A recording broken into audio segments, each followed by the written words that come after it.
Salutations, everybody. It is Matty here today, and welcome to episode 296 of the H.A.M Radio Podcast. It's your boy. I'm Dustin with H.A.M Media and Handsome Phantom. You caught me off guard there for some reason. I think it's because Karak usually goes first, and he's not here, so I was know. like... Yeah, I didn't think of that. But yeah, Karak's not here. Karak's technology is just waging a war against him, so he will not be making it here today. So it's just us two. We received some words of encouragement, some kind words from the audience when I was streaming about how much people liked our dynamic, me, you, or me and Karak, or us three together. You're not really getting a bad episode, no matter what the combo is. That's right. Yeah. So anyway, this week's show, I got to be real with you all up front, light on news. So it's going to be heavy on patrons and their questions and a lot of banter, I'm sure, which this will prove to be a enjoyable episode. I want to address one thing, though, before we get into all the business. So for some reason on the YouTube end, there has been a weird-ass bug, and I'm not exaggerating. There's been a weird bug. I've talked to Dustin about it on multiple occasions. When you upload a video, I'll give you guys a brief breakdown of the process. When you upload a video, you can preset where ads will go. So you can say every 20 minutes, and you can pick the exact time if you want. And so what I do is typically every 20 or so minutes, I'll run a YouTube ad. If you're on Patreon, or I don't know really what, I can control some of the ads as well on our mobile versions. But for the most part, we just like the conversation to be there, and we really don't monetize this platform. For some reason, though, YouTube has not saved our ads. So what happens is when they don't, Dustin, you can speak to this. All of a sudden, they fucking load it up, dude. They load it up and just place tons of ads all over the place. Like, I'm talking 50 in the first 10 minutes. Like, it's ridiculous. Yeah, it's always like front loaded at the beginning part, it seems like. But it's almost like YouTube knows what they're doing. Yeah. Well, you would think, I mean, it has to be a bug of some kind, just because it's like no one wants to watch a 10-minute video that half of it is, or even the first 10 minutes have it be ads. It's like, I don't know. It seems ridiculous that they haven't fixed it yet. Yeah. But so I just want to make the audience perfectly aware that what happens is I won't notice it because I will schedule it, set the ads, everything will be in place, and I will take my weekend off. And then I'll check the comments like later on and see, hey, why are there so many ads? And by the way, our audience understands we need ads to generate revenue and all that.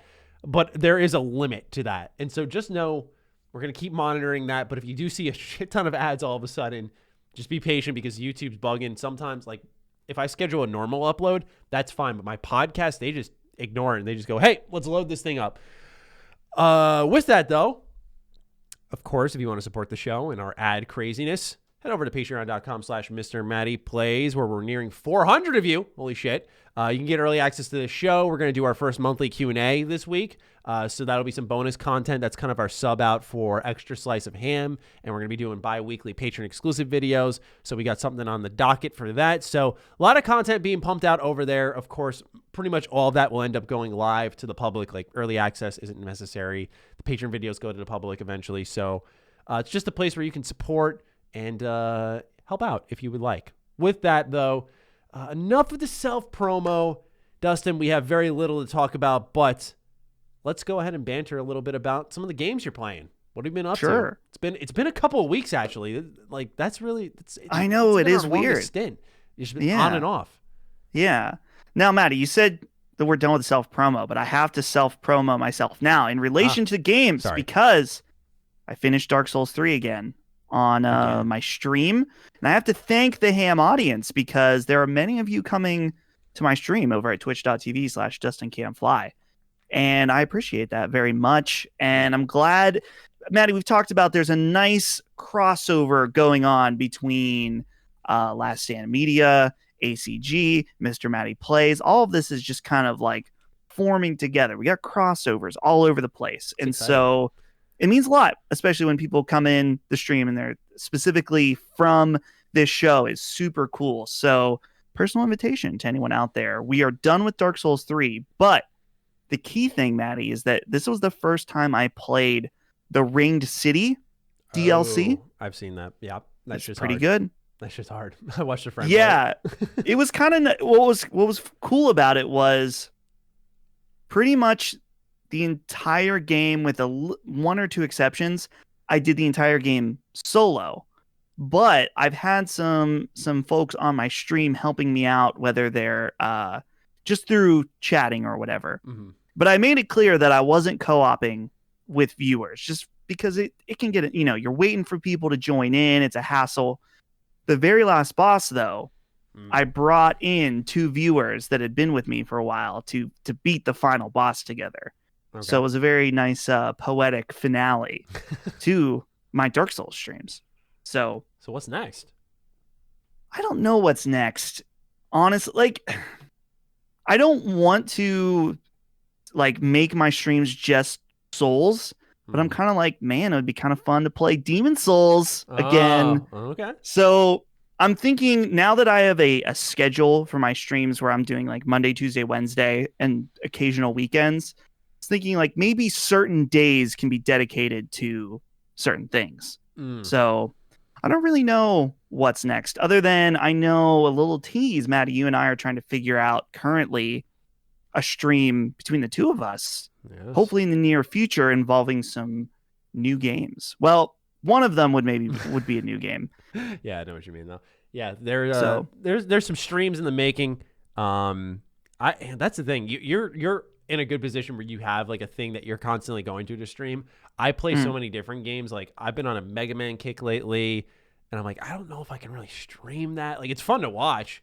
I'm not like a Mega Man pro, but I don't know if that's my audience. I like to play RPGs, of course. Sometimes those can be slower. I remember one time I streamed Metal Gear Rising. So it's, I don't know, man. It's just like all over the place for me, where there's no consistency, because while I am doing RPG coverage, I do play a lot of different things. So it's cool that you've sort of found a groove somewhere where you're just doing Souls content. Yeah, well, and it's weird too, because I've asked the audience, like, do you want games where we play the same game for a long time? Do we want to try switching things up? And what's cool about my chat is that they're like, we don't really care for the most part, because we just enjoy hanging out. And so if you're having a good time, and I was like, dude, that's awesome. I really appreciated that. So, but as far as off stream, I've been playing Yakuza Like a Dragon. Oh, that game looks so good. It is. So I'm not that far into it yet. I'm only on chapter 2, but so far I have to say I'm much more intrigued by it than I was with Yakuza 0. And the RPG stuff in it, pretty cool. And it's cool. Yakuza fans know this, and they've known this for a long, long time. But what I love about the series is that there's like this really serious story throughout it, the main story, but it's also like at the same time, like balls to the wall insanity somehow at the same time, and it makes sense. And that's what I think is so neat about it. So yeah, I don't have too much to say on that, but other than I'm enjoying it. I'm playing it the PlayStation 5 version. They just released that update. If you have the PS4 version, you can update. Can't transfer your save though. Yeah, I saw which that. Is weird. Really weird. It's been a problem for PlayStation. Yeah, other companies have solutions for it, like Crash Bandicoot. You can transfer your save. It's not the most ideal. It's not quite Xbox level compatibility between last gen and current gen, but still a little odd. Yeah, and it sucks because I was one of those people who was like, smart delivery is such a, this is such a PR loaded statement. It's going to be the same. PlayStation's got this, no problem. And all it took was like PlayStation just kind of fumbling the ball on a couple of games to be like, oh, wow, smart delivery is like a thing. It's not just, words. Right. I think that's huge for the transition, at least. Yeah, with Yakuza, I got to ask, you've played some Zero, so you've seen the beat 'em up combat. What do you think about that versus turn-based stuff? Because I love turn-based, but I have to say Yakuza's beat 'em up stuff, like really, it gelled with me, and I'm kind of hesitant because of that. The turn-based, honestly, Maddie, it's funny. Like I said, I'm only on chapter 2, so the combat has really not opened up to me very much. Like I just finally got a second party member that's with me, but I do like the fact that it's more than just like attack, defend, whatever. There's like, if you press the circle button right as you're going to be attacked, you'll do a block. So it's a little bit more interactive in that way. Plus, it does keep the series signature move where if you are near like a bike or a bench, you don't have to tell your character to pick it up. They'll automatically just pick it up and like wail on somebody's face with a bike. It's awesome. Yeah, that game looks so good. It's one of my things I've neglected when it came to the end of last year. Just because with next gen coming out and a lot of games that I had slated, I decided to skip it. And I think I made the right choice, right? Because I finally got through Fire Emblem. That was something that was hanging over me for a long while. And so I did get through some games that are on the backlog, but that's one that I'm looking at and I always think about it and go, man, because I would have owned it and probably played it by now. There was this when the PS5 launched, I went to Target to get the games because I thought that GameStop would have them. They didn't have any. And so I went to Target and they're like, oh, we're buying a buy two, get one free. So I'm like, I'm going to buy Miles Morales. I'm going to buy Demon Souls Remake and you're going to give me Yakuza. And so they're ringing it up. And for some reason it wasn't going through. And it's because on the day the PS5 came out, they did a buy two, get one free for PS4 games. And I'm like, come on, no one's going to be buying PS4 games today. Well, they probably would be for back and pat, but you get my point is that it was very much feeling like the fate was stacked against me, but I took it as a sign that now's not the time for some Yakuza for Matty. But I'm excited to play that. You got me a little hyped for that. That game looks hilarious though as well. Yeah. So Matty, something else I wanted to bring up to you is that there's something I feel very badly about right now, and I don't know what to do. I don't like to hear that. That is, I can't get into Persona 5 Strikers. Whoa. Holy fuck, hold the phone. What happened? Are you okay? No, here's the thing. I'm not disengaged, but I'm not like loving it. How far are you, out of curiosity? I'm about to. I just finished the first jail. How many jails are there? Is that a spoiler? Yes. Yeah. Okay. Maybe we shouldn't say that. There's a number they give out, and it's. I'll just say if you don't know I'll say it's more than that number they gave out. Oh, okay. So, definitely one of those. It's over. No, it's not. kind of moments. I feel like I'm not really meshing with the combat, the actual gameplay, but I am enjoying being with the Phantom Thieves. Again, I'm enjoying the story aspect. So I did, guys, you can leave your comments. You can go ahead and leave them. I put it on easy just because I'm like, I'm here for the ride. I'm here for the ride. I get that. Since I put it on easy, I'm feeling more compelled to play it. I get that. I'll talk about a game that I didn't do that for, but there are moments I will switch things. And what I will say about Persona 5 Strikers is this. The first two jails are thematically identical to Persona 5 if you played the base game. And so there's a couple of things here and there that are different. I shouldn't say thematically because the first jail is in its, we'll just say Persona 5 is about really abuse and that type of stuff, where in Strikers it's a different form of abusive power. But they're thematically structured the same, and especially the second jail, where I remember, Dustin, I gotta be real, and I said this in my review, I was about 10 hours into Persona 5 Strikers, and I was like, this is all right. This is okay.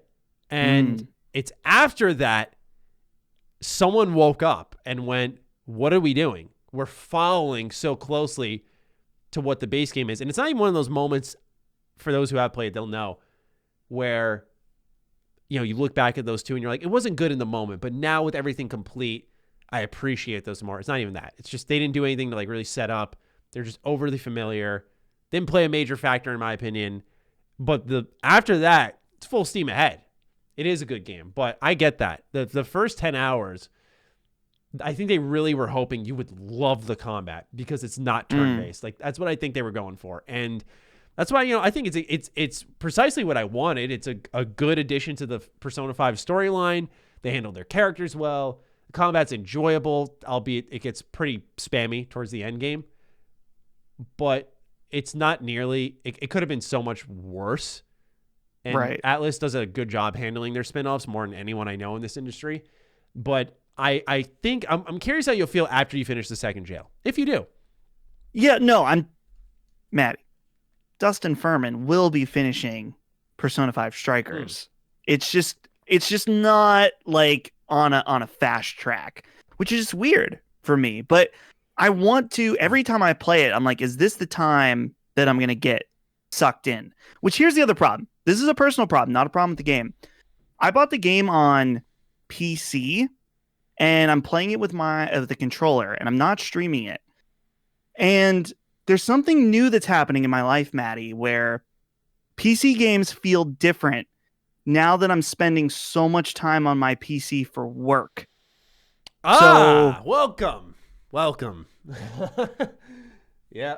I do not like this reality. This has been my reality now for the last 3 months. Not that I wasn't doing a lot of work beforehand, but my work day is weird, Matty. Like basically I'm working really strongly up until noon, and then I'm usually done doing stuff at like 2 for Last Stand. And then it kicks up again around 7 or 8 where I have to get everything ready for the next day. So it's like publishing work in the morning, production work in the evening. In the afternoon is when I do all my producer shit where I'm like emailing people or trying to line things up, stuff like that. But either way, it's a lot of time spent on my computer, whereas it used to just be like one solid chunk. So I'm trying to figure out what that balance is, which some people are like, never play games on your work computer or have 2 separate devices. I'm like, I can't fucking do that. Like my work computer has a 3080 in it. For a reason, because it has amazing export times. When you're fucking exporting 3-hour podcasts twice a week, that's extremely helpful. I'm not going to buy 2 3080s. I mean, I theoretically could, but I'm not exactly that liquid. Like, it's just it would not make sense to do that. Yeah, there's that separation that's important. It's why I'm sitting here in this studio space when we record these shows. You very rarely see me working out of my bedroom now because I'm in my bedroom a fuck ton. So, for me, it wasn't nice to go relax in my bedroom because I was working in my bedroom. So I like relax in the living room and then go back and play games in my bed. It was weird, man. So I get that. Yeah, it's a weird separation that a lot of creators and workers in our type of content experience, where just being, even if you're playing a game, being at a different station makes a difference. Now, Matty, in your office, do you have like, well, I guess not with next gen. It would be really hard. I was going to say, do you have consoles for the office and then consoles at home? That was the plan, but I am a good sibling. So my brother, he's my older brother, but he's getting back into gaming. So I was going to take my PS4 and my 1S here for if I needed to play anything. I can borrow them whenever, but I gave them to him. But I do have a separate TV and I put in quotes, a lounge room. I'm in there every now and then. Normally I'm in this room here. This is like the main work room. But yeah, I do have a separate TV in there. I have brought like Ghost of Tsushima here when I was reviewing that. I brought that here to play because I had a couple of hours. But nowadays it just seems like my work fills out not even like I'm looking for it, but I've had so many days where I'm like, I'll take my Switch with me because I think, I'm going to have like 2 hours easily. And then all of a sudden it's time to podcast. I don't know what happens, but your time just gets chomped up because you don't think of the little things like taking the picture for the thumbnail, then editing the thumbnail, the little things that you got to find, the right background, editing it, waiting for the edit to come through if someone else is doing it, downloading it up. Just the little things add those minutes and suddenly you've lost time.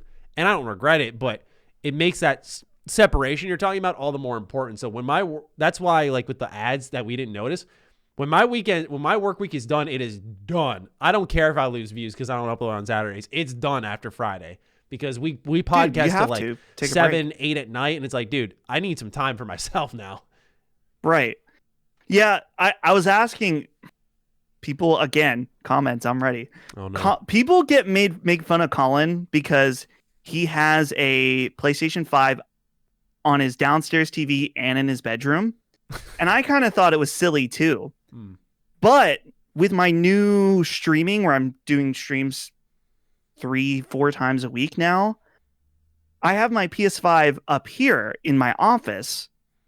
And there's times where I want to chill downstairs and play games. And so I'm lugging this fucking giant fucking box up and down the stairs multiple times a week.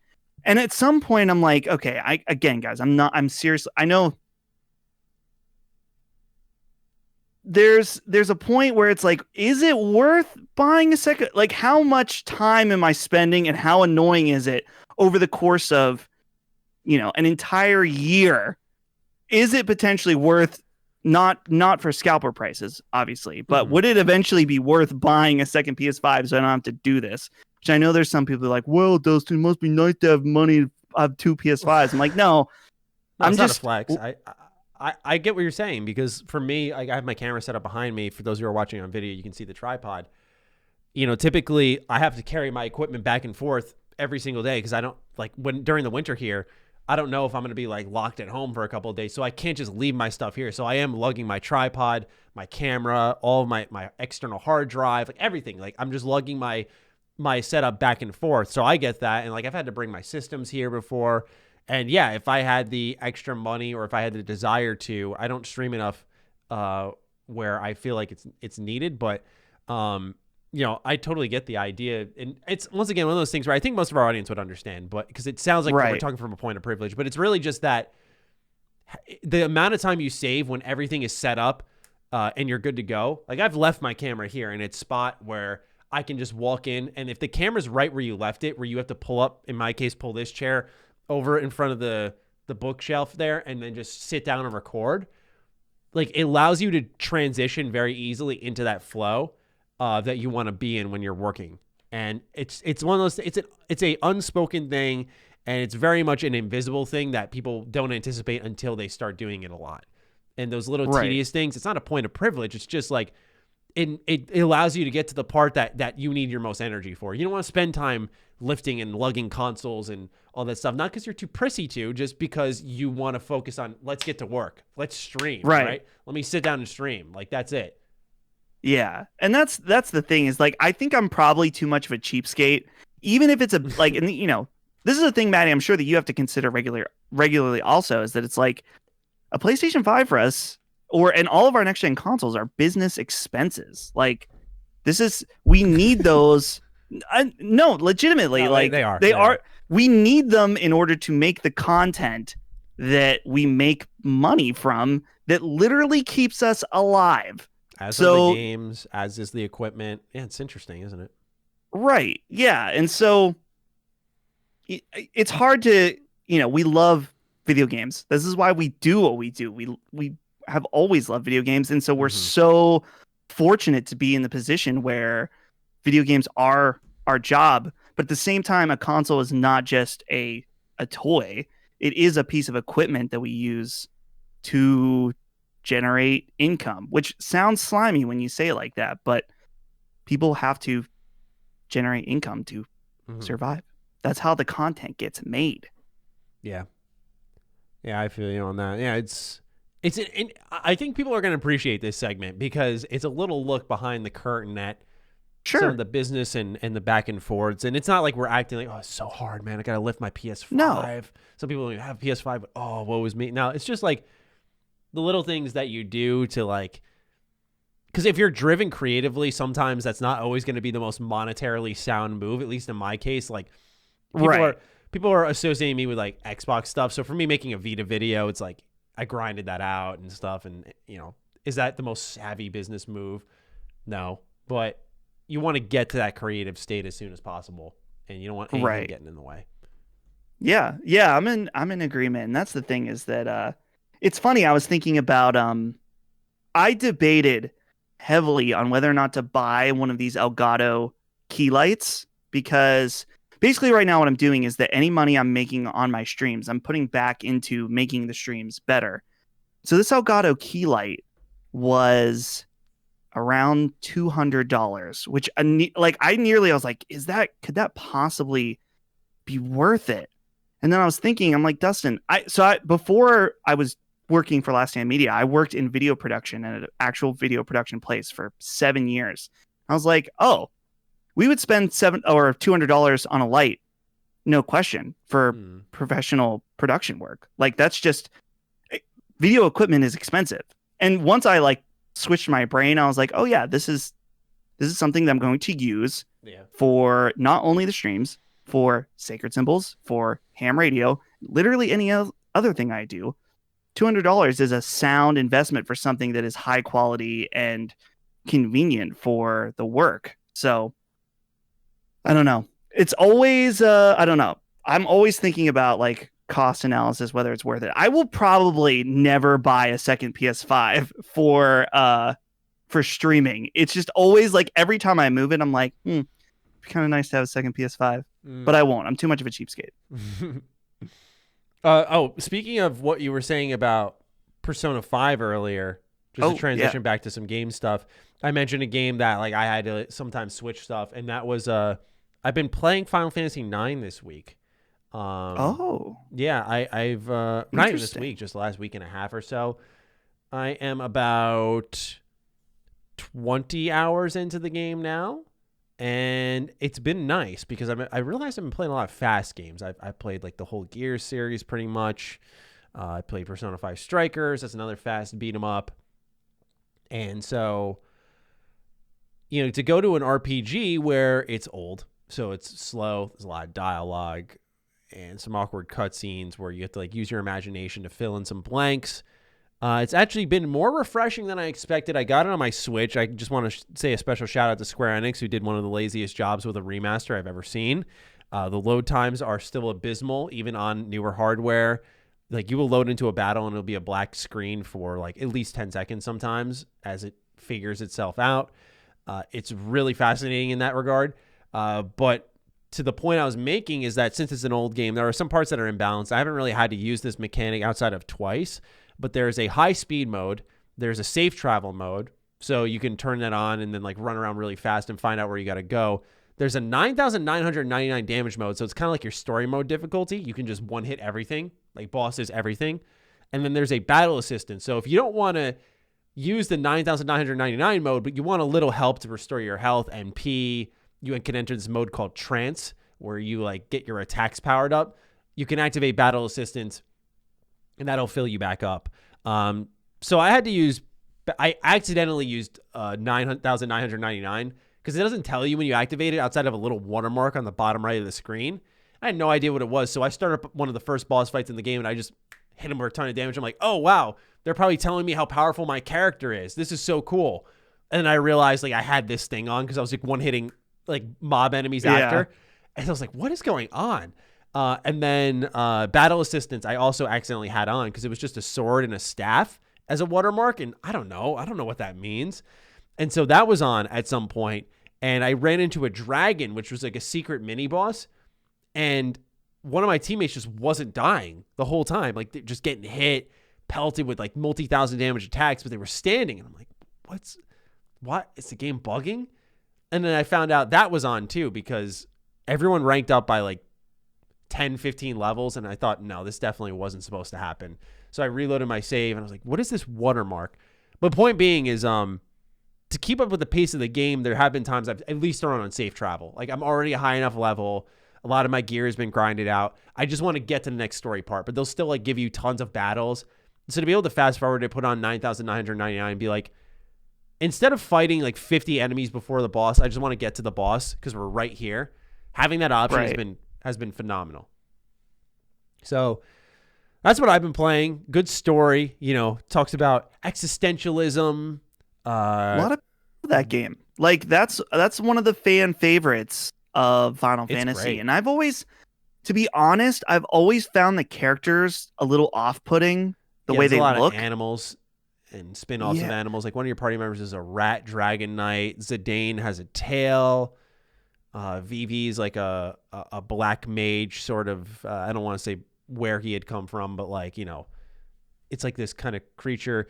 The Adamant is like this weird looking bandit. I don't know what kind of creature he is, but yeah, everyone's Kina's kind of like a Majin Buu ripoff. Like, yeah, there's some really weird creatures in this game. They're not quite like chibi characters, but they kind of are at the same time. Like, I don't know. Like, I'm looking at the main character, the blonde, and the proportions are just feel weird to me. I don't know. But I've never played it, so maybe it's a 10 out of 10. Though that's on Game Pass. They're all on Game Pass, right? Not 7, all, 8, but you know 9 are. 12 is on Game Pass as well. They got some good content there. I think you would like 9. Like I said, it dives into existentialism. It dives into a lot of themes that I don't think would be tackled in like early 2000. I think it came out in 2001. You know, it tackles responsibilities, kind of being ushered into power too soon, faith, loyalty, that type of stuff. Which, you know, it shows how ahead of their time Square was back at that point, and I can see why it's a fan favorite. So, man, 2000. So wait, that was you just said 2001 or just 2000? 2001, I believe. When did the PS2 come out? When was that again? Here, because that would have been right close to that. Like, that would have been one of the late PS1 games. There's a lot of pre-rendered cutscenes where I feel like that would make sense. PlayStation 2 came out October 26, 2000. So this was right before that. This Final Fantasy IX released July 7th, 2000. Yeah. That's interesting. And then, wow, 1 year later, Final Fantasy X came out. Are you kidding me? That's crazy. Dude, there's been a trend of memes lately that's like, how do you imagine Final Fantasy 20 years ago in your mind is, you know, Final Fantasy 3/6 or whatever. Mm-hmm. It's like actually Final Fantasy 20 years ago. Final Fantasy 10 now. Like, feeling old. Yeah. I remember, dude, Final Fantasy 10 was seemed like such a mystical, like mysterious game to me when I was a kid and when that came out. I was in first grade when Final Fantasy 10 came out. And I remember one of my uncles, like, I remember looking at the box. I was like, whoa, this game looks so cool. Mm-hmm. And then now I think it is kind of lame. Honestly, I have not played it all the way through. I've played, I think, most of it. It was so many years ago when I played it, but now it just seems like the most memeable Final Fantasy. Yes. Maybe it lives in that awkward like late 90s, early 2000s voiceover era that's kind of shaky. So yeah. Like, I think Yuno was solid, but Tidus is just like, ha ha. That's like his iconic scene. Yeah. Dude, and they did I remember, man, when 10-2 came out, and I remember being like, whoa, there's like a lot of like ladies in revealing clothing in this game. Mixed weird feelings as a young man. I didn't even remember. I didn't even know that game existed when I was a kid. One of my first I dove into on PS2 was actually the game I don't have like a reputation for it because it's like one of my lower viewed reviews. But for those who did see it, you'll know it's one of my most disliked reviews. Final Fantasy 12, which I thought was cool as a kid because back then, I mean, the scale of that game, how it looked. The Gambit system. Actually, I think the Gambit system was added in Zodiac Age. I might be incorrect on that. But anyway, I just remember as a little kid being really impressed by that game and going back to it and it needing like the 4x speed and all that stuff to really have a decent pace. I tore that game apart and people tore me apart in turn. What goes around comes around. See, Maddie, we're the Kingdom Hearts generation, purely. Yeah. I mean, that was... that era, because I remember being interested in Final Fantasy, but I was kind of unsure about turn-based combat. Even though I was big on Pokemon, I was like, I don't know. But man, when Kingdom Hearts came out, I remember, I'm going to have to look this up. There was a Game Informer cover that had Kingdom Hearts on it. And I was like, whoa, this looks so incredibly cool. I can't find it now. Surely maybe it's in my brain, like in my head, but I swear there was a Game Informer Kingdom Hearts cover. I will never forget the day I got that game, dude. It was like my mom gave me Kingdom Hearts 1 after I finished Kingdom Hearts 2, and so to me it was backwards because she got it for me. Oh man. And because I got Kingdom Hearts 2 and she saw more Kingdom Hearts, so she got it for me. And I remember just being like, okay, sure, like I'll take it, because she said, do you want it? Like, I know you finished the second one. I was like, hell yeah, give it to me. And I didn't like it as much as 2, but yeah, for me, Kingdom Hearts was, because I had trouble with turn-based. I was the same way, right? I'd play like Pokemon and stuff. I'd be like, but that's Pokemon. It's the same people would go, I hate anime. Do you watch Dragon Ball? Do you watch Pokemon? Yes. It's like, okay, you like anime. It's that simple. That's how I was with turn-based, right? You're in denial until you realize it's just the things that you like. And that's okay to like more things. And so, yeah, I was pretty against turn-based. So Crisis Core was huge for me. Kingdom Hearts was huge for me because it took these characters and these aesthetics that I dug and let me interact with them in a more responsive way. And so, yeah, man. Thank you, Kingdom Hearts, for existing. Yes. Dustin, let's get into the news. Let's do it. All right. So, like I said, slow news week. But this was the most important one, in my opinion. I made a whole video on this. And I'm looking forward to seeing Dustin's thoughts on this. So, website The Gamer has released has released a report, and it's quite a doozy. It says PlayStation 3, Vita, and PSP stores to be permanently closed in a few months.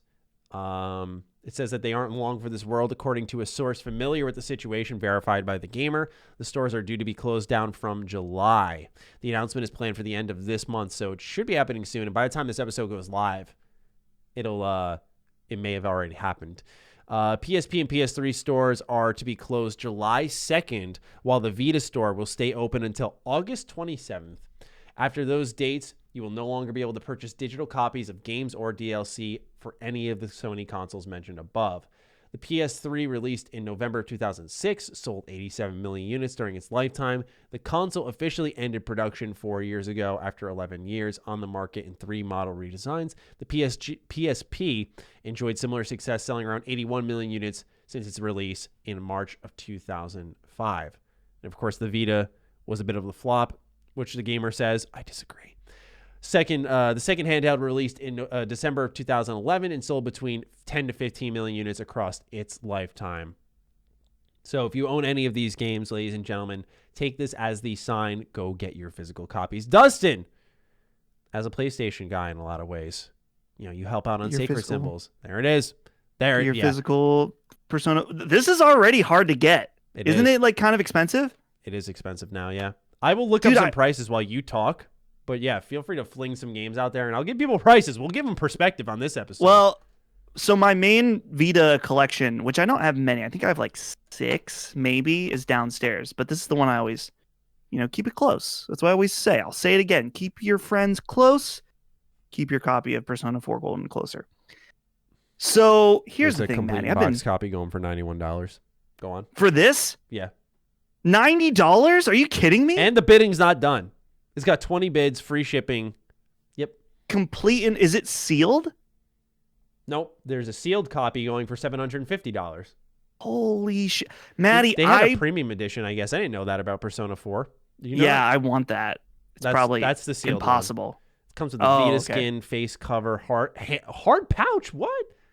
Ooh. Dude, Matty, I bought this. I wonder if I can find it.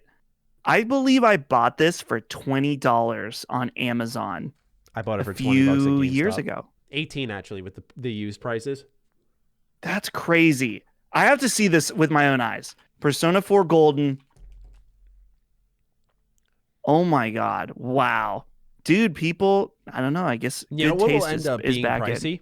I bet I'm going to check it out because it also mentioned PS3. I wonder if Persona 5 copies on PS3 are worth anything.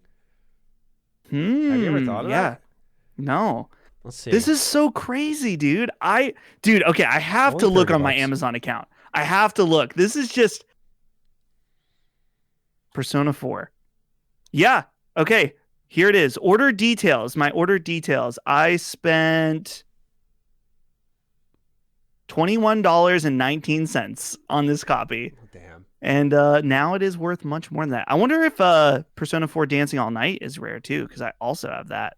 Let's see. But, yeah, what games do you have? Because I'll look them up. Persona 4 Dancing All Night. Someone's got it up for $90 on eBay as a brand new. Let's see here. 6 bids, $63. The Japanese import pack, I have this. Someone's selling that for $40. $64. Yeah, dude, like for Vita, $60 is like a pretty common price now. What other games do you have? I have what's the third Zero Escape game that wasn't very good? Zero Escape Time Dilemma. Zero Time Dilemma. You have That's that? it. Ooh, that's a. All right, let's see here. Right now, there's a one bid, $12. Not great. Someone's got like it up 30. for a limited. It comes with a limited edition watch for $60. That's pretty cool. What's Interesting. Not a lot of copies of this out. Freedom Wars is another one I have. That's cheap. That's got to be. Oh cheap. yeah, that's super cheap.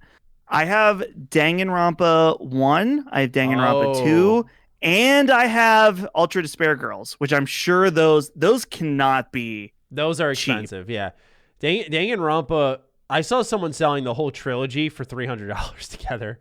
I own all of them. Dude, I really regret not getting the third one on Vita. Oh, dude. I mean, I played it on PS4, which is fine. Dude, okay. Danganronpa, $76. Danganronpa 2, these are sold prices. People have recently paid this. Oh. Danganronpa 2, $70. Wow. Ultra Despair Girls, $75. Holy shit. I have like 6 Vita games, and it's like full of rare games. It's so weird. I mean, I'm not getting... There's no way in hell that I'd get rid of Danganronpa. But I just wish that I had Danganronpa 3 on Vita. That's the big regret. Yeah, I have V3. It's funny because Danganronpa 1, I mean, what I had to do because I didn't have money was I would go to GameStop and I'd have to just cycle my games. I had a no trade-in policy for my Vita, but I ended up at one point in time trading in both Persona 4 Golden and Danganronpa 1. Ooh. But I bought them back. Good. Yeah. So with Danganronpa, a lot of my games have I fucking hate GameStop because they have the stickers that they put on the case. So I need to take like a blow dryer to them, the goo gun, you got to peel them off. So that's my weekend project. This weekend, I'm attacking the stickers on my boxes. I'm sick of this shit. They're all over the place. Like my Persona 4 Golden, yours looks really good. Mine's in good condition, but it's got that sticker that's just been like pasted on and it's spit on. It's just stuck there. Someone's actually selling a copy of Danganronpa. I put this in quotes, complete in box, but it's the box art for Danganronpa 1, but it's definitely a placeholder case because the surrounding box, like the trim, is black instead of blue. Right. One other quick detail, and then we'll get back. I never actually answered what I thought about the Vita discontinuation. Right. But isn't it weird how certain games become rare without you even realizing? For example, I bought Gravity Rush Remastered from Amazon. Oh my gosh. Dude, that game now is selling. It's like 100. I'm seeing right now 130, 135 on Amazon, which is just... I had so many chances to buy that game. I don't even get it. I don't know why. I mean, apparently it was a limited run of copies for that. But okay, so let's talk about this article from The Gamer. I've thought about this a lot this week, and full just transparency, this is the third time I've talked about it on a podcast, but my thoughts have evolved. I don't think this article is true. Oh, I think it's as a whole? I think there's like a grain of truth in there. Okay. Because why do you think that? I'm curious. First of all, The Gamer, does this website have any track record of proven true leaks and rumors? I don't know. I actually don't know the answer to that, but I've never heard of The Gamer before. And here's what I said on Sacred, and I think the more I think about it, the more I think this is a true point. When you hear huge news like this, there is usually somebody will chime in and be like, yes, I have also heard this. Eurogamer is known to do this, that they'll chime in and say, we have also heard this. or, Jason Schreier, well-known person like that will put out a tweet and be like, yep, this is true. I've also heard this. None of that happened at all. So there's been no secondary verification from anybody. The other thing is, I know Sony over and over drops the ball in ways that are completely baffling to the rest of us. I don't think that they would drop the ball this hard to say like, hey, so wait, hold on, just to verify. This article from The Gamer says that you will no longer not only be able to not purchase, but not be able to download games. That's pretty extreme. Yeah, I know. Yeah, no one does it that way.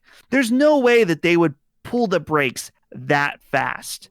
Which with a detail like that, I mean, that to me calls in question the validity of the whole article. And I think what Chris said on Sacred was a very good point in that this article doesn't sound true right now, but it is a true reality in our near future that these stores are at the end of their life cycle. This is going to go kaput very soon because, especially like PlayStation 3, PSP, these are not active platforms. I'll be anymore. honest, I didn't even know the PSP had a downloadable store because I never connected mine to the internet. I swear on my life. I'll be honest. Yeah.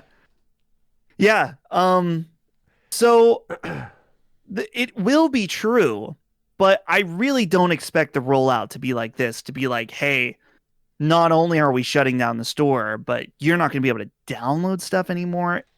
I do not find that likely in the slightest. I think that more than likely what I would expect to see for the closure of these stores is that Sony to, first of all, alert their community of developers in advance, because none of the developers that we're connected to know anything.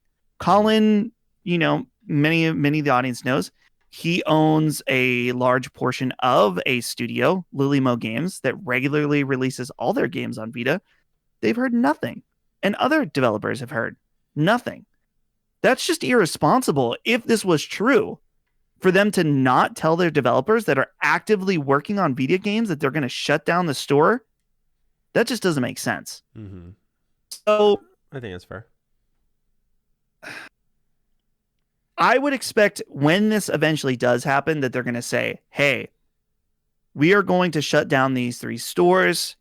We're going to do it in 6 to 12 months is my estimated range.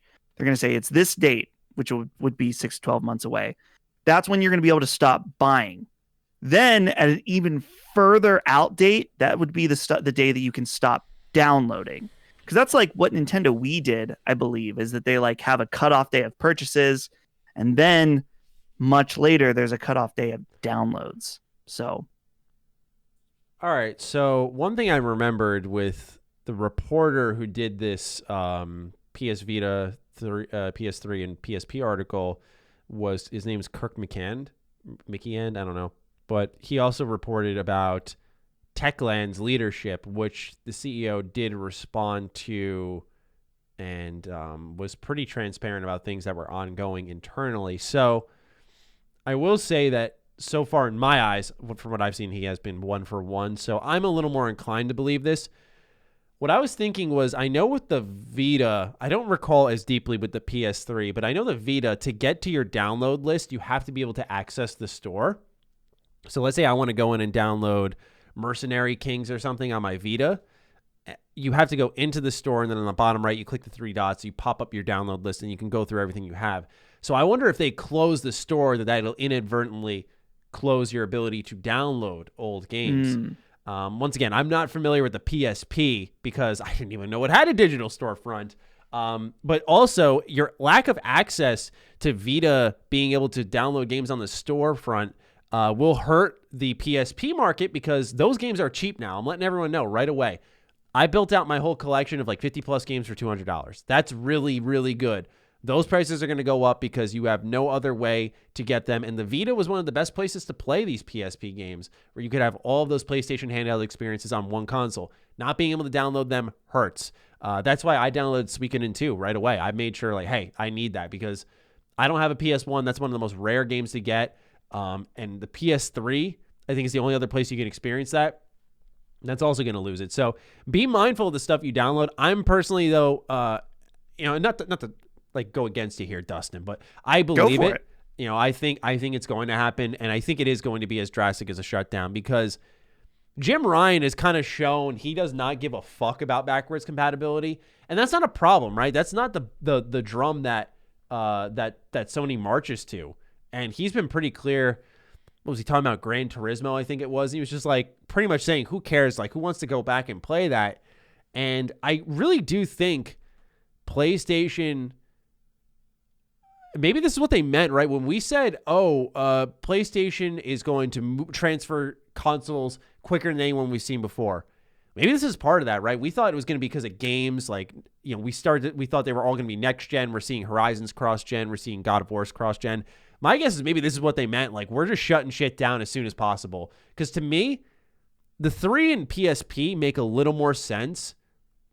I guess less the 3, but at least those two have been around for a while, where you've had your chance to collect, grab stuff, download stuff.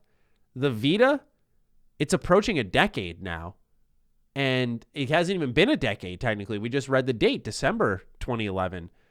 So I got to say that the PS Vita to me is the most shocking, and I know I'm a little biased because I love the Vita, but I really do think, to me, if they say, like, yeah, you can't buy stuff, which I expect, but they're also saying you can't download stuff, that's the one where I'm a little iffy about, and I would not be surprised.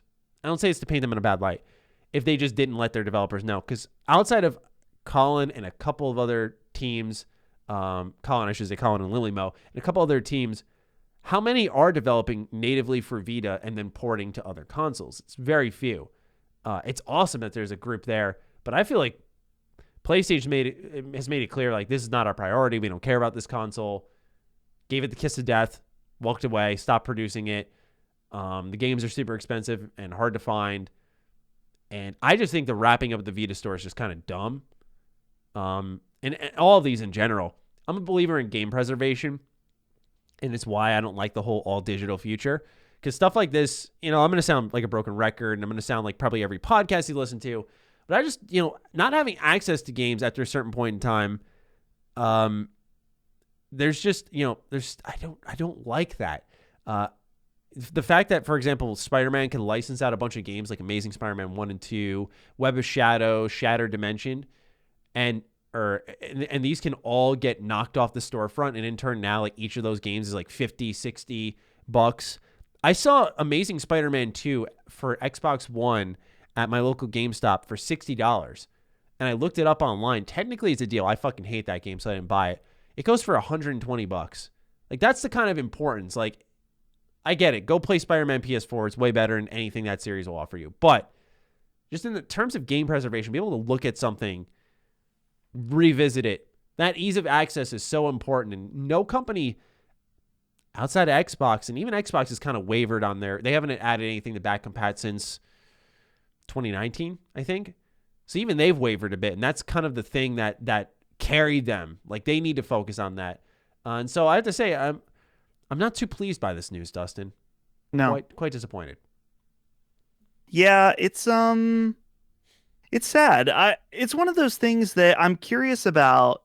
I don't know the truth to this, but I know that Vita held on a lot longer in Japan, and I'm curious if it's waning now in Japan. Mm-hmm. I'd have to imagine with the absolute domination of Nintendo and the Switch that the Vita has had a huge drop off in Japan, but I'm not sure of that. That's just my theory.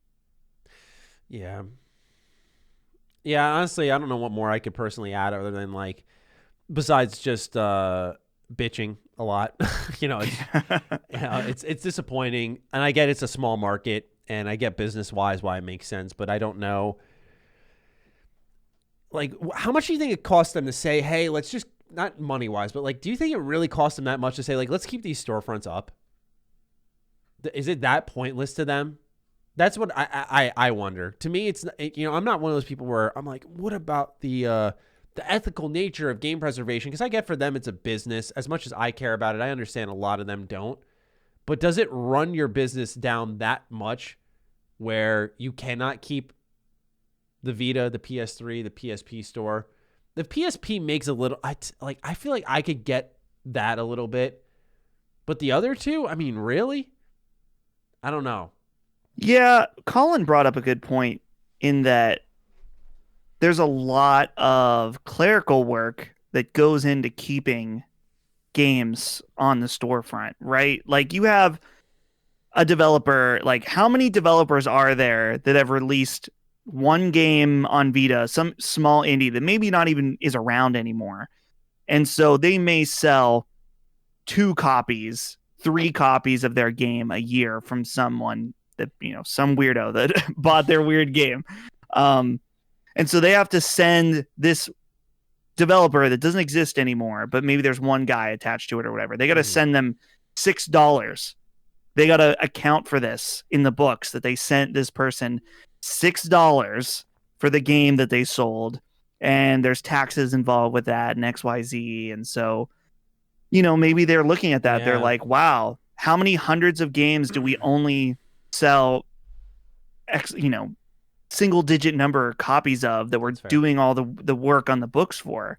At what point is that no longer worth it? Yeah. And especially, I know they don't make money off console sales, but I guess just numbers wise to talk about it, is this not because in direct result of, but just partially the desire to usher people into this generation quickly, and the PS5 not having a lot of units out there. And so Sony's already eating costs, I imagine, on the production of these consoles, and they have to make it up with software. That would bring me to my point of like, why close them down, even if it's a little software? But there's something numbers wise we're probably not seeing. I think they're making it because they're losing somewhere, and to them, it's not worth it. So with that, even if they come out and they say, hey, this is false, we're actually keeping our Vita store, go buy your Vita games physically. Your PSP, your PS3, whatever you care about, get it physically because it will eventually go. Matty. Sorry, I didn't go for it. I was just going to say the issue is this too, is like PS3 has some phenomenal series, right? They got like, I think of Resistance is like the first one that comes to mind. I think of, what else is there? Oh my God, why am I spacing on some? There's 2 series that I always think, Infamous, there we go. Those are 2 series that I loved on the PS3 that are like non-existent on the PS4. You have Second Son, but I'm talking about the older entries you can't access, right? Like I don't think you can you stream any of these games through PS Now? I think Resistance 3 is on PS Now. Yeah, just Resistance 3.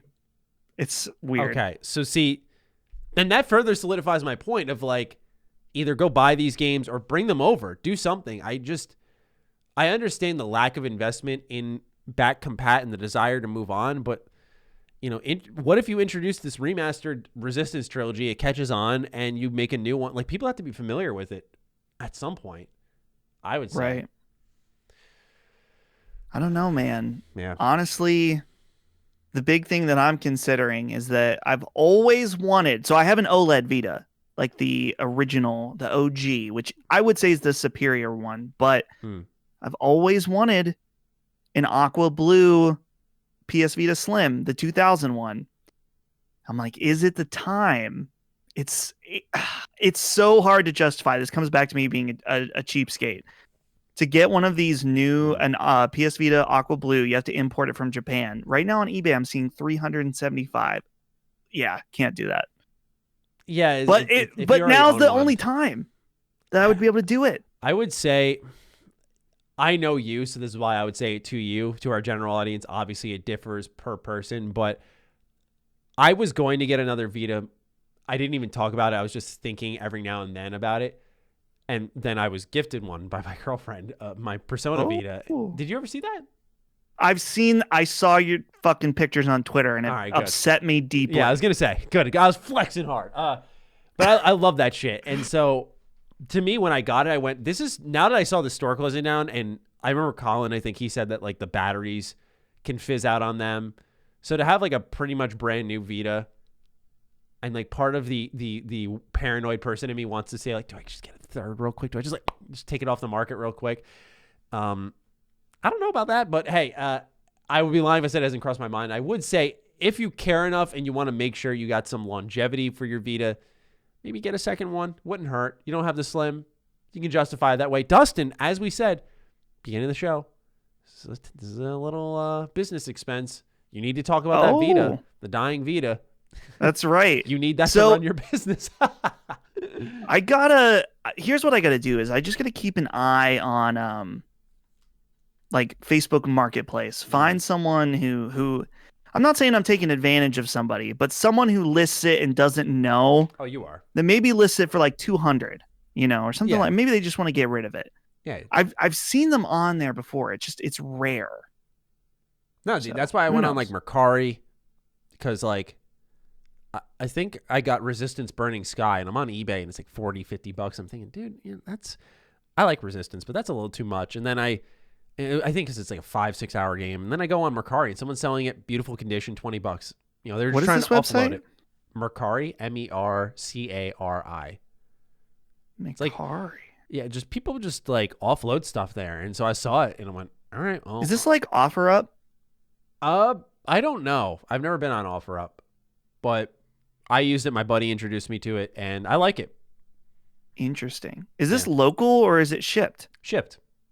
Oh. Yeah. Oh. It's a good alternative. Like if you're on eBay and you see things are going for really high, this is a good place to go to afterwards and cross-reference. I loved it to eBay all the time. I love digital window shopping on eBay some nights and just like scrolling and just thinking of games and be like, I wonder how much that is. And just like making a little log in your head because I like to game collect. That's fun, but just a little suggestion. All right, Dustin. Next bit of news here. Let's talk about Call of Duty. Let's do it. This report comes from Game Informer, who is reporting a report by Eurogamer. The article starts by saying, Eurogamer has reported that Call of Duty is returning to a World War II setting this year for its annual release with Sledgehammer at the helm. Call of Duty skipped Sledgehammer in the annual studio cycle last year when Black Ops Cold War landed at Treyarch/Raven with some assistance from Sledgehammer, as some degree of collaboration is not uncommon, of course. So this return would not be wholly unexpected. However, if the rumors are true, this also indicates that Sledgehammer will be tackling the second World War II Call of Duty project in a row, as their last core title was Call of Duty World War II.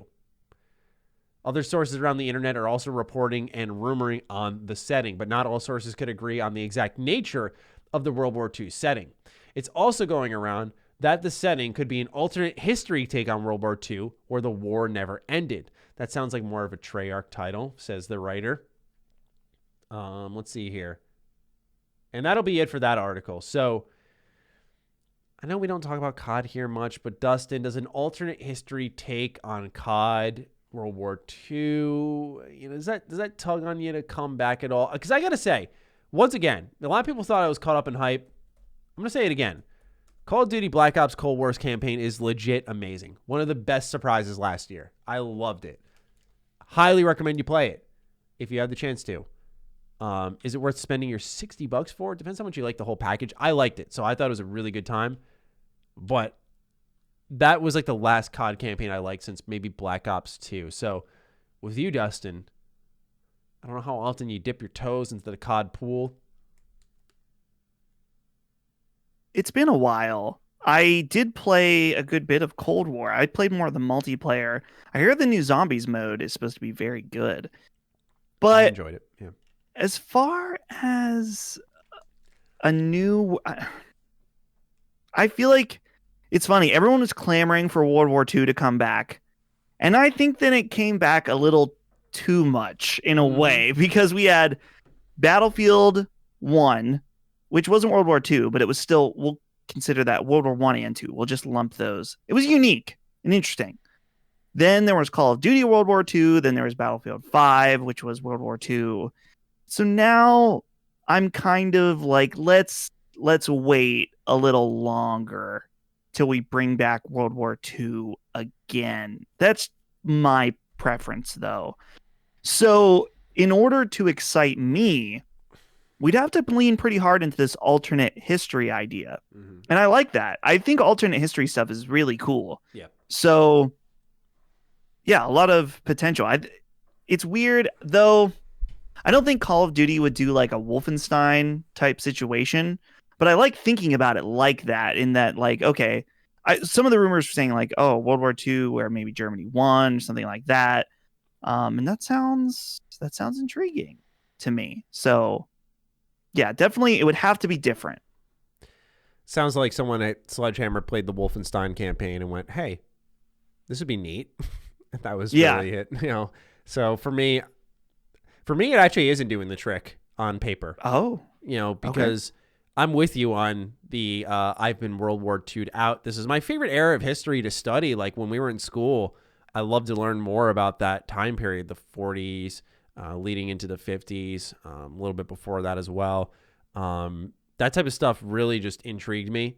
I think, the nationalism that's kind of boasted, the propaganda, the clothing, the ammunition production, just there's so many angles on how it was like an everyone all hands on deck kind of war effort.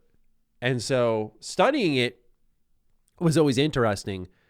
And that's why I connected with the game so much. But as the years have gone on, I haven't seen really anyone spin it outside of we stormed the beaches of Normandy, all that shit. They just run through the same kind of campaign style. It's why I like Wolfenstein a lot, because Wolfenstein New Order, you go to the fucking moon and you get a laser rifle. It's like, yes. Yeah. Like, this is what I want, man. Like, this is the alternate history stuff I need.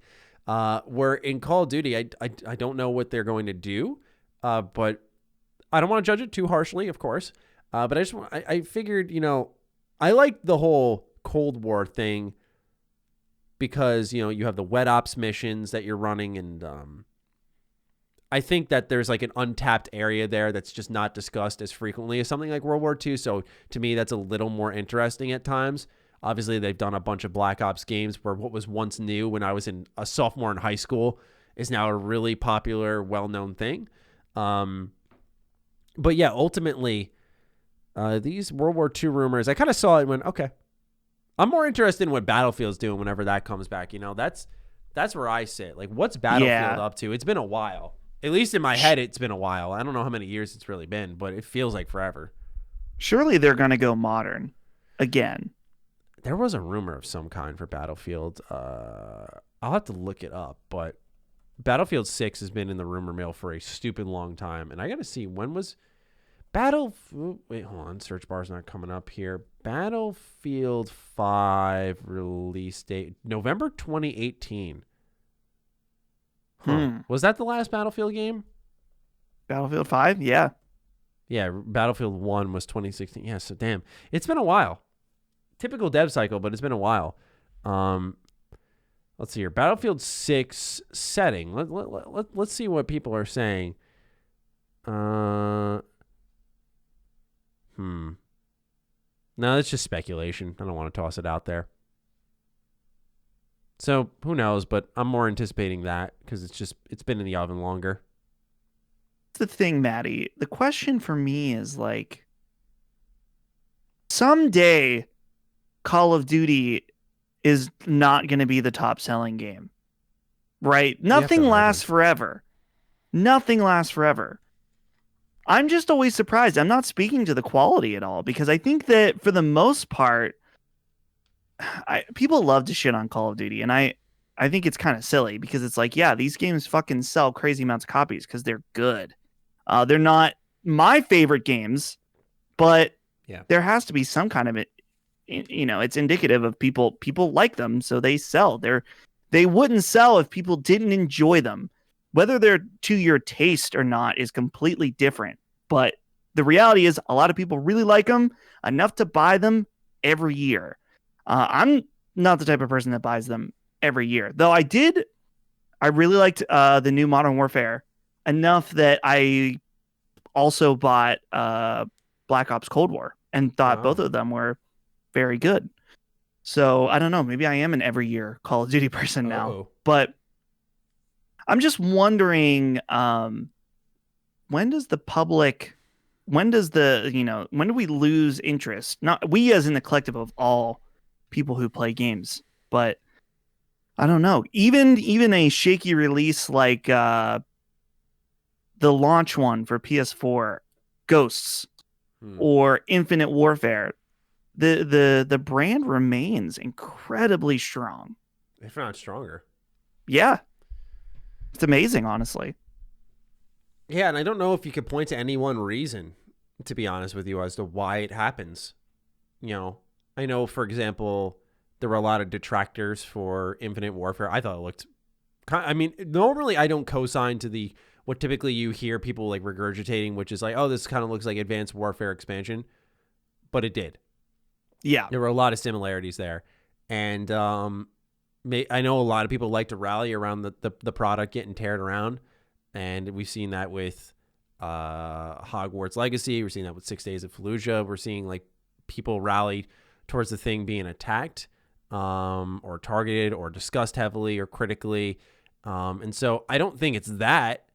I just think like as they attack these certain time periods, you're kind of casting your net again and again, and you're catching the same pool of fish, but there's also going to be new fish that are in that same river maybe or something like that are swimming in for the first time. And so while you and I created memories for the first time with maybe a modern conflict like Call of Duty 4 or Modern Warfare 2, or for me it was World at War that really captured me big time, there might be someone around our age at that time who's hopping in, and this next Call of Duty will be it for them, and 10 years down the line they'll talk about it. And so I think about that sometimes, how you constantly recast your net, and there's a new generation always stepping in who's interested in these types of games. And I don't know the numbers on what trends for that age. Like, is all of a sudden people are we're gonna see Call of Duty phase out, and you're gonna start to see like more Valheim stuff and more building things. I don't know, more survival games, more Among Us. I don't know. I really don't. But point being is, I do question the brand's staying power, but at the same time, it just seems no matter what happens, it gets stronger. It's kind of like what happened with Pokemon, right? There was a lot of controversy around it, and Sword and Shield did, I think, the best of any Pokemon game. Like, it was insane. And I think that had fair criticism tied to it. There were a couple of moments where the devs were not accurate with what happened with the game. There were clear technical holdbacks on the title. It was pretty equivalent to a 3DS title in a lot of ways. And once again, that sounds like slander, but it's not. I played the game and I'm like, man, this is like, I love Pokemon. I was like, damn, this shit feels really bad right now. And it doesn't look good. It didn't take advantage of the Switch in the ways that other established franchises, but it didn't matter. It did probably better. And so I always wonder about that sometimes. I think what happens is when people start to complain and they don't find your criticism well-founded, and they start to research, they're like, hey, this actually looks good. This person put it on my radar. And people don't realize that inadvertent effect of that type of criticism, of making the piece about the game on why it sucks, why it's not good. And I don't know, man. It's funny you bring that up, because I've been stirring on that a little bit. Right. Yeah, and that's the thing. I think that there is definitely the argument to be made that some people are like, well, Call of Duty is the same every year. And I subscribe to that in certain ways, but it is interesting because they are iterative in that there's not usually a major change between each Call of Duty. But if you jump between a few of them, they are really different. Like, for fun, when I got my Series X, I put in Call of Duty Black Ops 2 for the 360. You're like, whoa, this is so different. Like, it feels way more dated than you remember in your mind. So, and that's why I honestly, what I recommend to people is that it's like, if you, well, not what I recommend, but what I do is that normally, like I said, is that I would play Call of Duty like every other year, once every 3 years. And then it does feel like a pretty big difference. But yeah, honestly, good for Activision at this point. And especially, I feel like that they have done the right thing in the fact that, sure, they have this shop where you can buy gun skins and new characters and stuff like that. But as far as the content they've put out post-release have been good. They don't charge people for new maps. Warzone is like really, really good and offers a ton of quality content for free. So, I mean, I feel like that should be commended in the fact that they're no longer segmenting their community by forcing people to buy maps. Sure, they offer a lot of other options for you to give them money, such as battle pass, skins, stuff like that. But that's optional. So it doesn't feel like you're necessarily hugely missing out if you don't give them more money. Yeah, I still think, I'm not saying you aren't saying this, but I still think they can go fuck themselves. Like, when you fire your employees and go, hey, here's a bunch of $200 gift cards to our own store, you are a fucking colossal piece of dog shit. I can't fucking believe that. Is that real? Yeah, go look at exactly. I've never heard this. Exactly. Go look it up. I want you to read the headline because it's actually fucking fascinating. And the CEO gets a raise. That's the best part. That's the best part of it all. Is like, not only were you an absolute asswipe, you also fucking got a raise afterwards. Activision Blizzard employees affected by layoffs were given Battle.net gift cards. Oh my God. How did I miss it? I knew there were layoffs, which here's the thing. Maybe we've said this on the show. I feel bad when people lose their job. Always. Mm-hmm. It sucks. But I also understand it's a reality of business. If certain, like, for example, when people lost their job, was this specifically related to live events and esports programming? Yeah. I sort of get it in the fact it's like, if those verticals for Activision Blizzard aren't making money anymore, then I get why they may want to downsize that. It's just so questionable when he gets a raise, because I understand it doesn't always work like this, but if you're going to say, I'm going to collect X amount of more $1 million this year, couldn't you have fought to keep some people? We don't know the ins and outs of their numbers, their business, but I mean, man, I can't help but look at that and ask that question. The thing that we have to, man, do I want to defend Activision right now? You're speaking objectively. I wouldn't quote you as defending. I think you're trying to. What I just cursed like 5 times in the same sentence? Clearly, I'm not being. I'm pissed, but you're like, all right, let's talk about it. Let's talk about this. Okay. Obviously, optics extremely bad, and for good reason. And obviously, giving them the fucking gift cards, that's insulting. No one can defend that. That just seems like silly. As far as should he have opted to not take the bonus in order to keep those employees, you have to consider also the fact that we've talked about this before on the show, Activision has the fiduciary duty to their stockholders to try to make as much money as possible. So to try to keep around employees or segments of your business that do not benefit the stockholders in order to be nice would not go well, and actually could be borderline illegal. Based on that's something we'd have to ask our friend Rick Hogue about, because he's the one who's talked a lot about fiduciary duty. That's where I learned this term about how companies have legal obligations to their stockholders. Also, with their CEO, I would imagine that part of their deal would be like, hey, if the stock hits this amount, you will get this much of a bonus. Right. Regardless of whether they're laying off people or not. Now, and Colin brought this up, that maybe there's an idea of like, he could have been like, let's not do this now. I was gonna or say, let's figure out something else. But so yeah, maybe they could have done something that the optics could have been better. But as far as keeping around these, if these verticals are not benefiting their business, then they really don't have an option to keep them around. Now, I don't know. Maybe I don't know what I'm talking about. Maybe there's an idea that they could reformat those verticals of their business to try to make them money. Yeah, that's what I was going to suggest. That's potentially a possibility. I don't know how many heads go into this. I don't mean for us to keep going. I don't know this. I don't know that. But the reality is we don't fucking run a multi-billion-dollar company. Right. We're just two fucking idiots on YouTube, Matty. Yeah, honestly.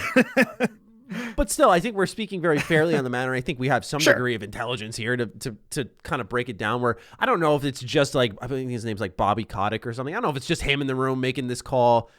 But you would imagine a self-aware business would understand, hey, this isn't going to look good. I know, the ethics don't matter when you look at the numbers, but there is I almost think an ethical expectation that, hey, we're kind of pulling out of this pandemic. Maybe now isn't the right time to chopping block a couple of people when we're nearing the end of that. If it's not making money and you've rolled a team into, for example, Crash was it the Crash team that got rolled into? No, it wasn't. That was Toys for Bob. They rolled a team into Diablo 2 Remastered, and they kicked the Diablo 3 team out for the Reforged or whatever it was, Diablo Reforged or Warcraft Reforged. And so those types of decisions make sense, right? You take a talented team, you put them on a project that matters, a team that dropped the ball, you cut them, sure. But in some case like this, I feel like you have to look at it and be like, hey, do I need to collect we can number check it. I want to say it was like $200+ million bonus. Do you need that? I get it, man. Like, look, my eyes would pop out of my fucking head if I saw $1 million in front of me. I'd be shocked. Never seen that kind of money in my life.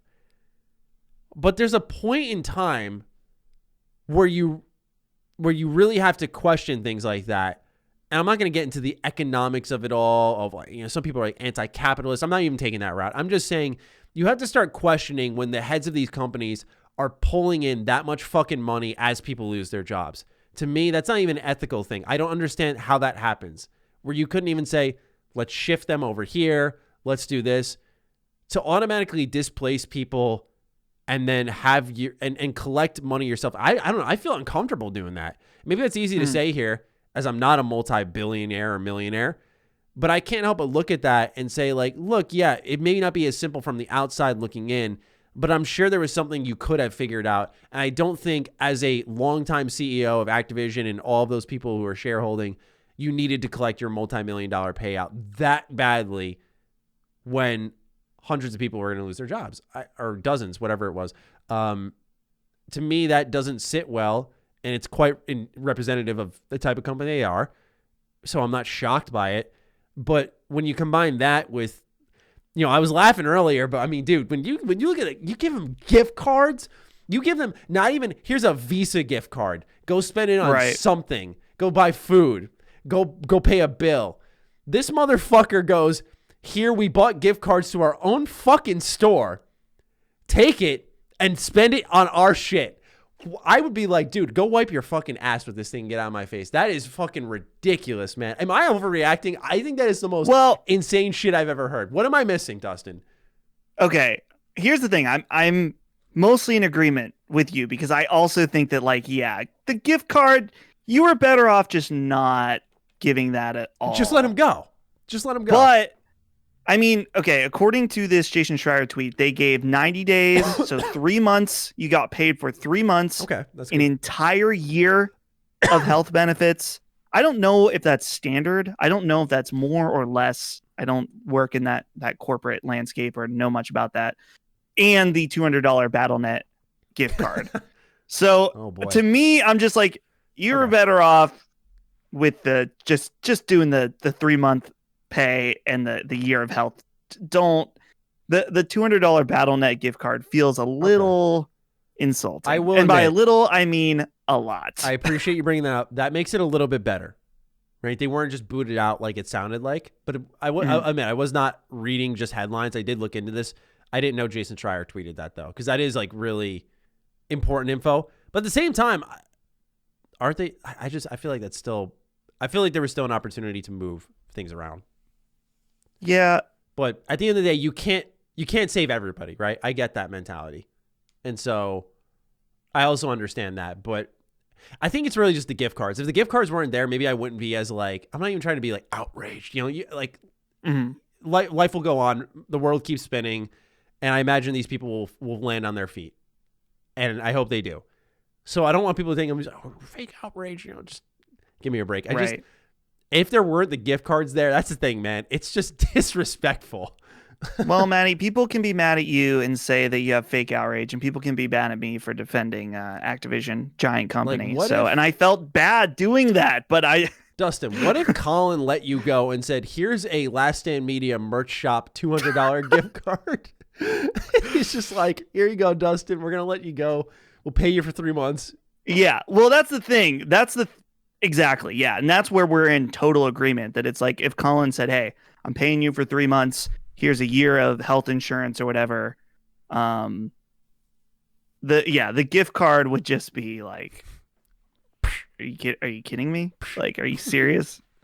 So yeah, that's probably a good place to leave it. Is our absolute the audacity of this bitch being all of Activision in giving a $200 BattleNet card. I'll just say, as a capper, I would kill to be a fly on the wall to see like the most angry person on that staff who did get let go get that gift card. What did he say to the person who handed it to him or emailed that? I would love to be a fly on the wall for that moment. Anyway, let's move on to last bit of news, then we'll get into your patron questions. Indie Showcase. Positive stuff. I actually didn't expect that Call of Duty rumor thing to take that turn. I thought that would be a quick segment. So, Dustin, there was an Xbox Indie Showcase. ID at Xbox held a 3-hour show, about 80% talking, 20% games, but the games that were shown there I thought were pretty good. I got a list of some of the highlights. The Ascent, Void Train, Astria Ascending, Nobody Saves the World, there's Death's Door, Loot River, Second Extinction, Narita Boy, 12 Minutes.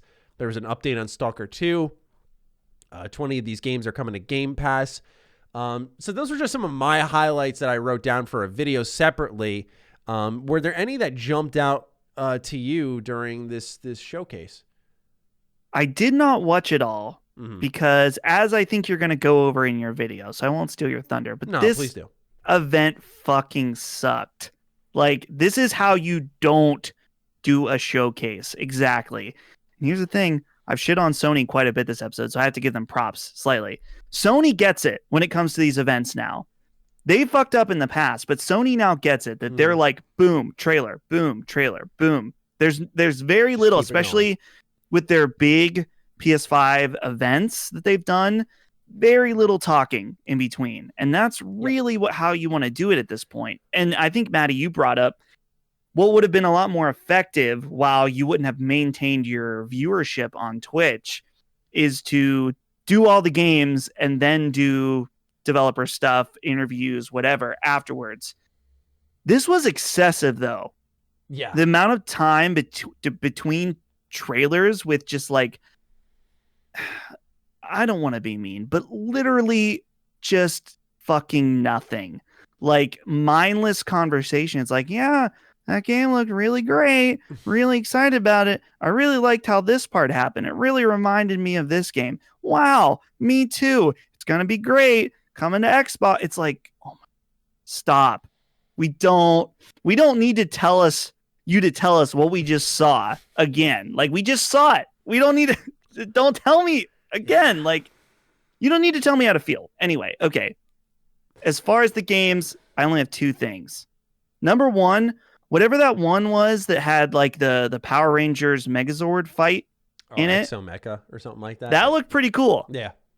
I don't know if it's going to be good, but it looked cool. Mm-hmm. And then, of course, from Drinkbox. I love Drinkbox. They make fantastic games. Guacamelee 1 and 2. So good. Severed, originally released on the PlayStation Vita, of course. I forgot about that one. Wow, yeah. Yeah. They are great. And so their new game, what is it called? Nobody Saves the World. Nobody Saves the World. Yeah. I'm excited. That's a day one play for me for sure, which it's on Game Pass.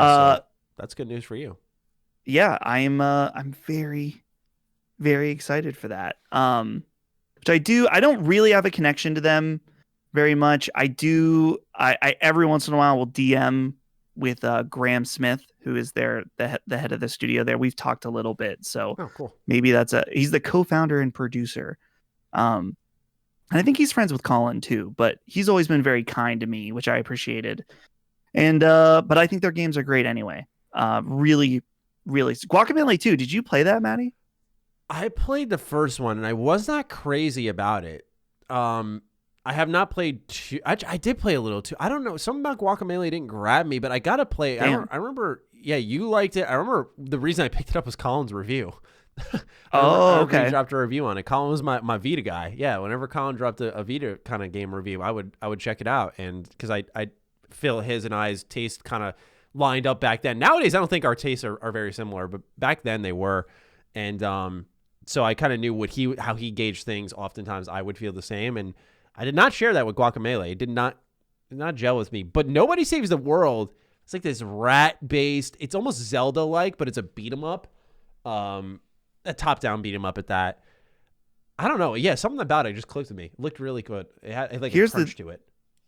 This is gonna sound odd, but Guacamelee 2 is a fantastic game to play in 4K HDR. But you wouldn't think that for these more simplistic indie games, so to say, but their lighting, like these games have amazing lighting. Guacamelee 2 in particular. Wow. It's such a weird thing to think about, like lighting in a 2D game, but trust me, if you've played the game, you know. Mm-hmm. And the HDR presentation, fantastic. So I'm really excited to boot this up and play it in 4K. All right. Two games that really stood out to me. One was The Ascent. I've been beating that drum for a while. Top-down, isometric, kind of a action RPG, twin-stick shooter. Like I said, has like progression elements that seem really good. There are quests that you can do. It's got verticality. There's cover that you can take, which is really rare for that type of game. So it's a lot more interactive. You're not just like moving your stick around and just shooting and that's it. There's abilities you can do, so there's more there. Cutscenes look good. Facial animation look good for this type of game. It's coming out sometime this year, but they showed another trailer of it, and I just want to say, hey, put this game on your radar. Looks awesome. They also showed up this game called Moonglow Bay, fishing RPG.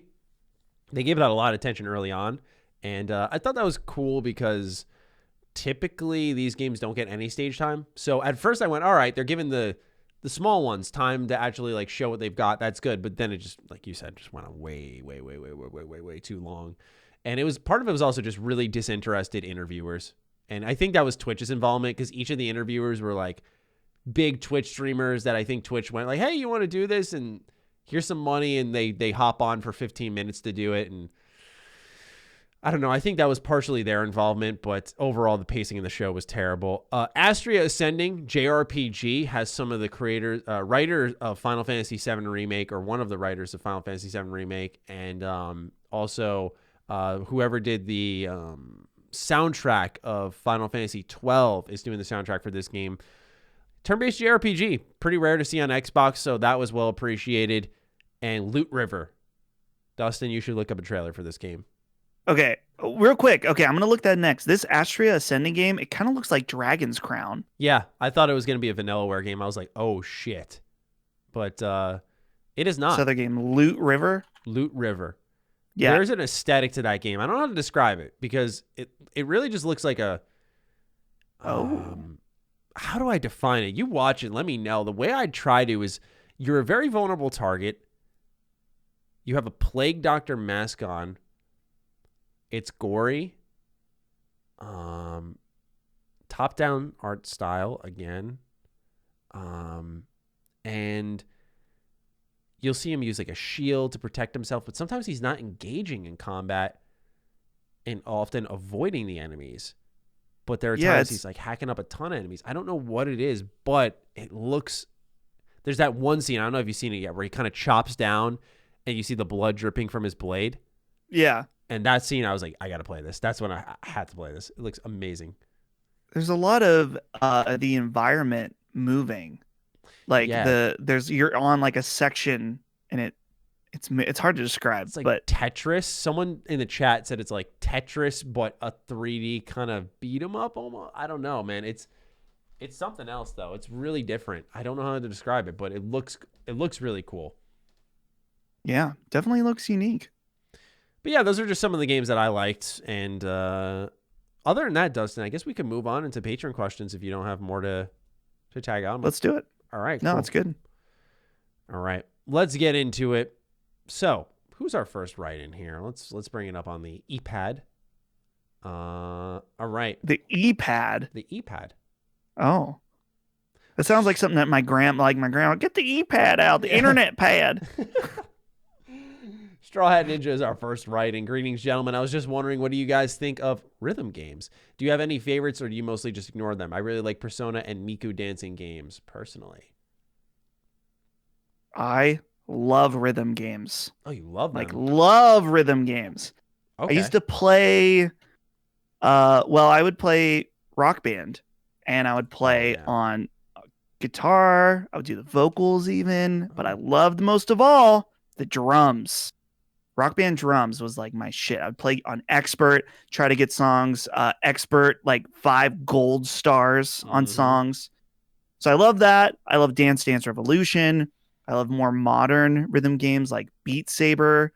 There's a new smaller rhythm game called Spin Rhythm that's on Steam. I believe it's an early access game that I've played here and there that's very good.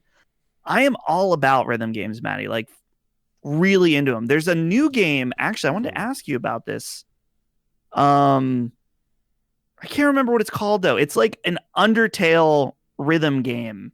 It's like in the style of Undertale. Let me search Undertale rhythm game. I'm sure it'll come up.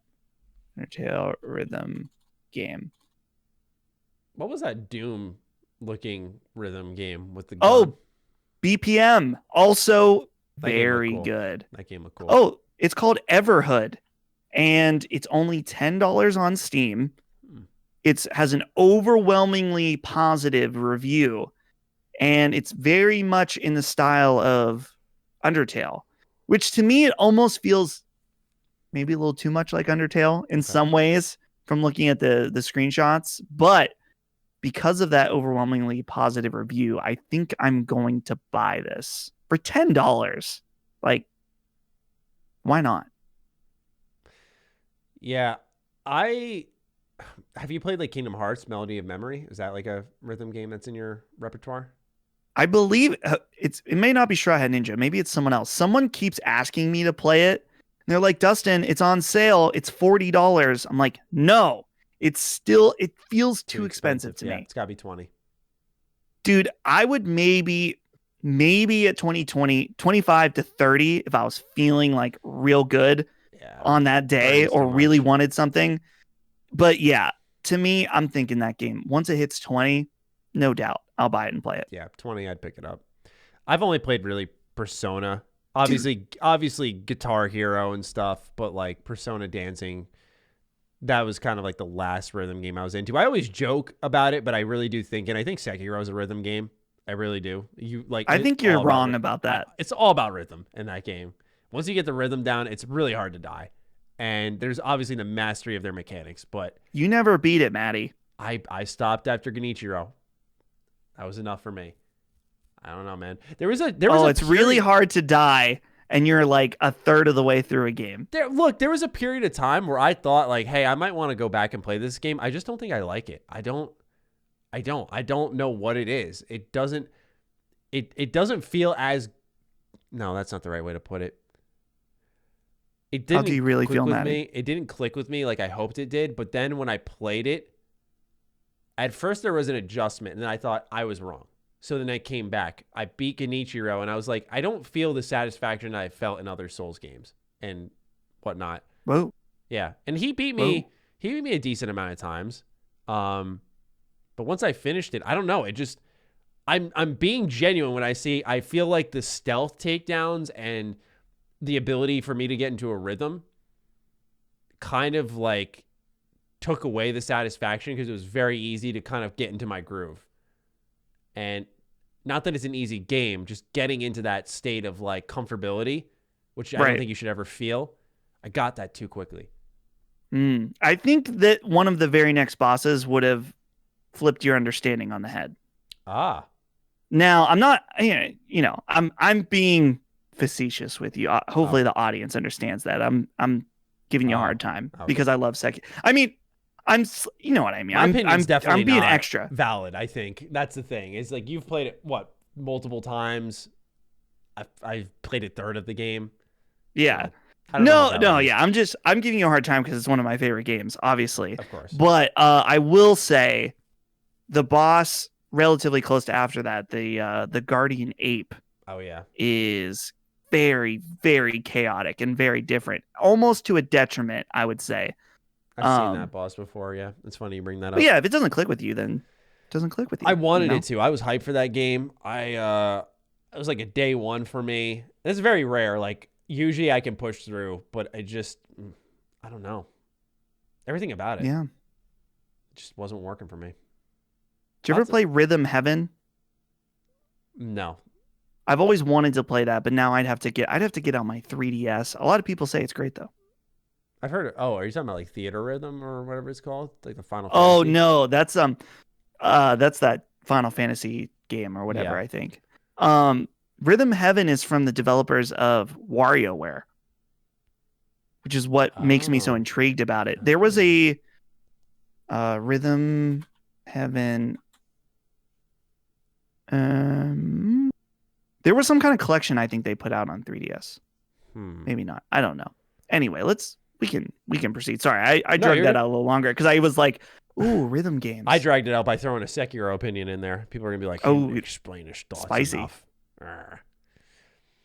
Bearded Pandas are next write-in. Salutations, Karak, Sup, Matty, and a belated welcome to you, Dustin. I have returned after a year and a half of leaving due to financial difficulties. I never stopped listening and supporting you all and Karak's content. Oh, you both of you and Karak's content with views and likes. Thank you, Bearded. It's great to see you here. Bearded was one of our first patrons when I started up. Nice. I've recently gotten a job able to support me and my family comfortably, albeit eating up much of my free time, so I've had to prioritize what I do when I get home. This has caused me to reevaluate what really matters to me and in turn, what I want to invest my free time in. Here's my question. Has there ever been an event in your life in the last year or two that has caused you to reevaluate your priorities or how you spend your free time? What was cut, if anything, to make room for the things you actually cared about and brought you more joy / stress relief? Thanks for all the amazing podcasts and content, gentlemen. I hope tomorrow's the worst day of 2021 for you all. A cut of something. I'm trying to think. Well, I feel like, Maddie, maybe you and I are the same age. So I feel like we maybe are going through the same life thoughts in some way. You know, we're in the same era in a lot of ways. But I feel like more and more I realize, like, probably about 6 to 8 months ago, I had a realization that it's like, when I'm sitting on my phone, I'm really doing nothing worthwhile. And I was like, wow, I decided to look at my phone for 30 minutes. And a week from now, I will not think about that experience looking at my phone. It was literally just time that floated away. I was like, I could have done something. I could have watched an episode of a show. I could have checked out a new game or something, which it's ironic because some people would consider both of those things time wasters. Obviously, we don't. But I was just thinking more and more as my time feels like the free time I have is more valuable. How do I make that time more meaningful? And it's easy for me to slip into the easiest thing, which is like looking at my phone. That's actually the big thing is looking at my phone or just being like, well, nothing really feels like a strong desire to do something in particular. So I'm just going to do something really dumb. So I guess it's just for me, like being mindful of my time and doing things that are enriching my life instead of just mindless.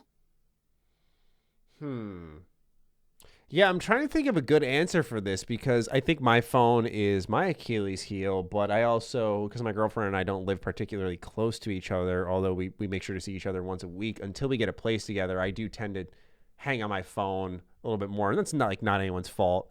It's not like she's telling me like, you can't put your phone down, like, because I could just say, hey, I need a phone break and that's it. But I just enjoy talking to her. So I hang on my phone a little bit more, but that would be my next cut for sure. Because I do find myself Twitter scrolling, Instagram, YouTube check, and like just going through this cycle. And it's usually in bed. I don't stare at it all day. It's when I wake up and I'm like checking the news, seeing if anything popped up to disrupt my video scheduling. And then from there, I'll just keep going. And it's like, all right, I just got to find a way to stop myself. So yeah, being able to cut myself off would probably be a valuable thing for me. An event in my life in the last year or two that's caused me to reevaluate.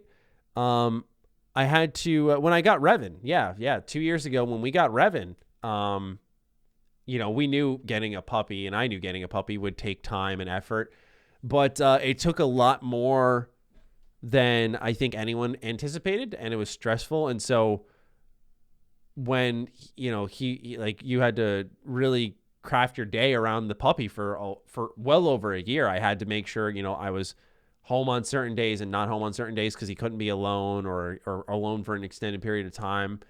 And so, I also had my grandma who was getting progressively worse. So I spent a good 8 months, I'd start my day, I'd start working, I'd walk the dogs, and I'd leave my door open and work from my room. I couldn't even go to the studio here because around the afternoon, I'd have to go and help my grandma, do all of that, be there for a little bit, then pop back in, work a little bit more, then help the dog. And so it wouldn't be, even though I would have work that would only take me a couple hours, but what happened was I just got swept up with everything. So sadly, my grandma passed and I did not have that responsibility anymore.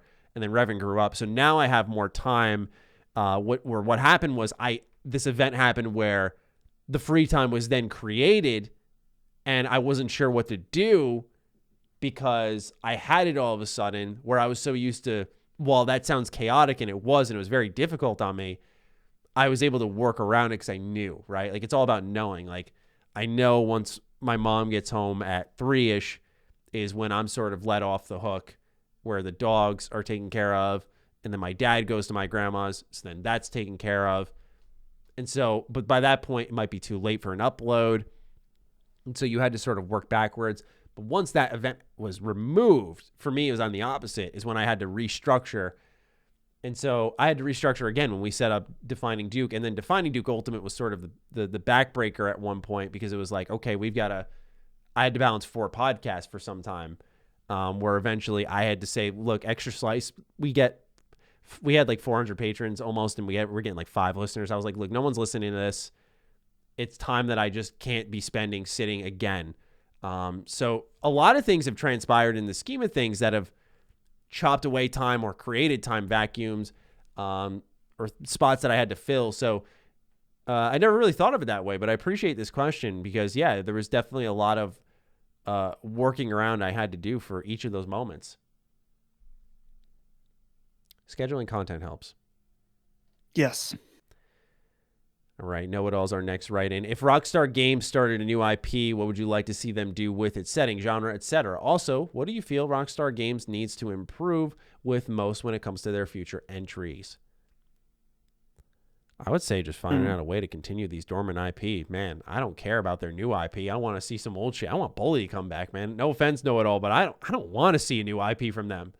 Go back to Bully. Go back to Bully. Call it a day. I've got the opposite take. Oh, okay. I want something different. I always want something different. I don't know. I get that. Rockstar has their own flair.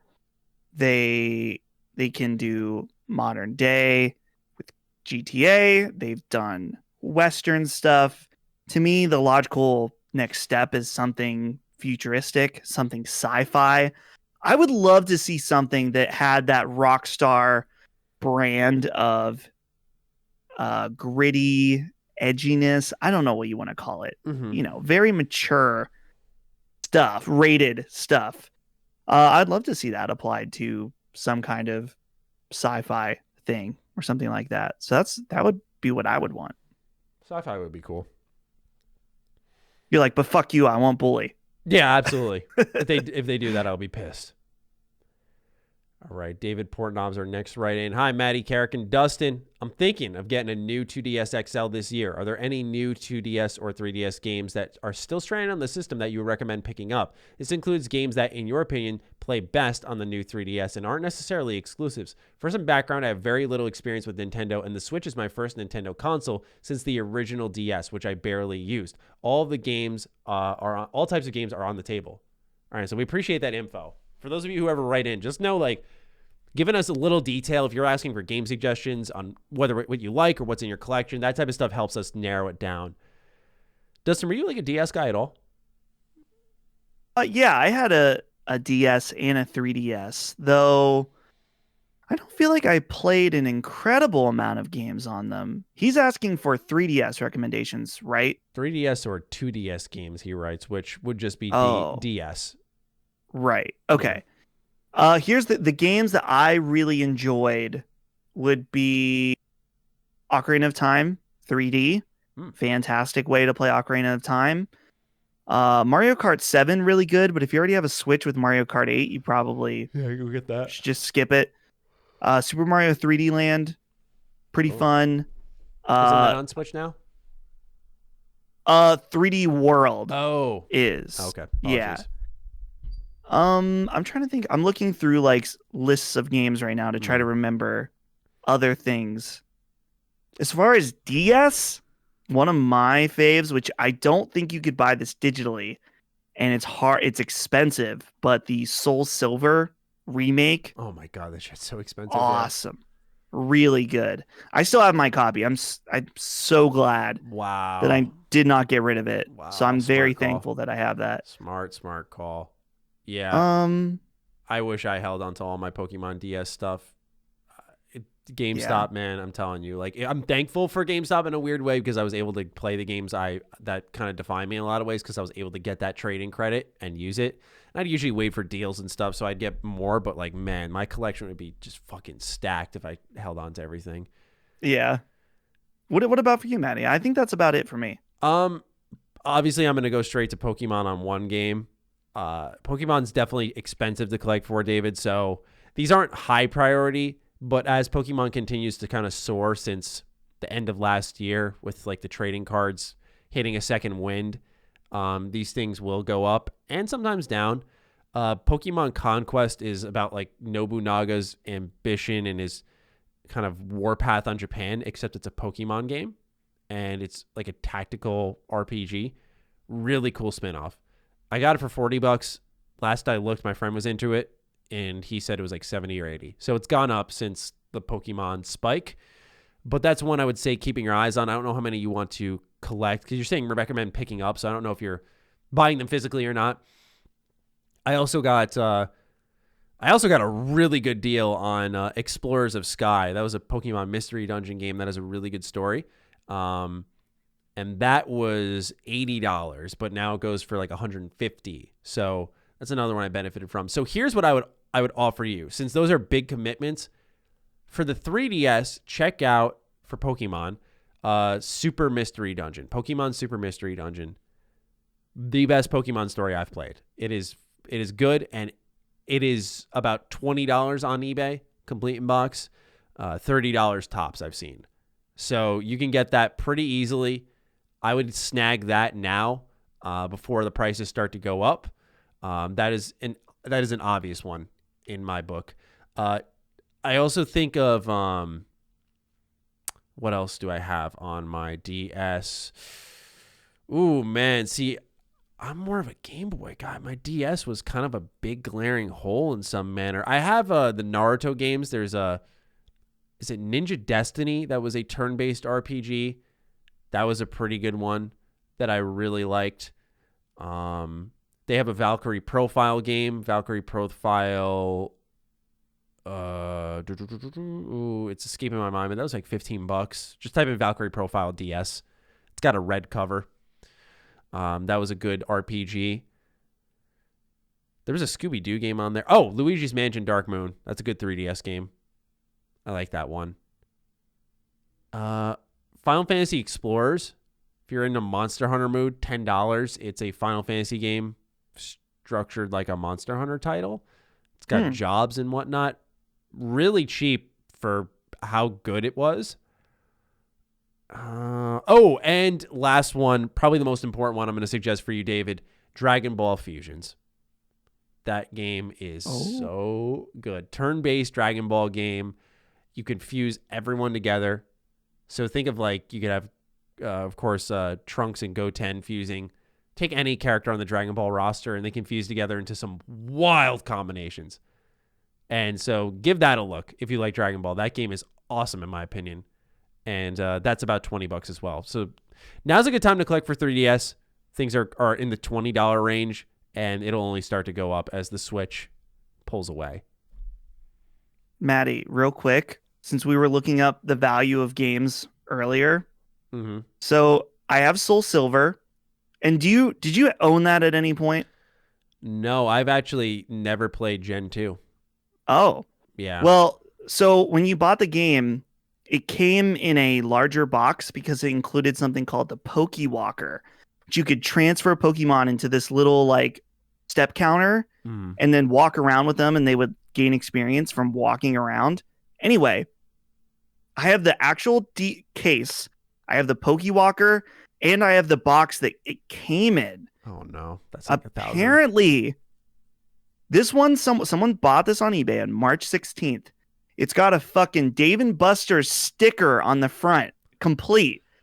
$350 for the complete. I had no idea I was sitting on a fucking gold mine there. Yeah, dude. Damn, I'm never selling it. Never. Once you buy your Pokemon stuff, never sell it. And when you see it on a good deal, take it. That's why what I did with Explorers of Sky. When I saw it for $80, that was about $20 under, and I said, yeah, I'm going to take this now.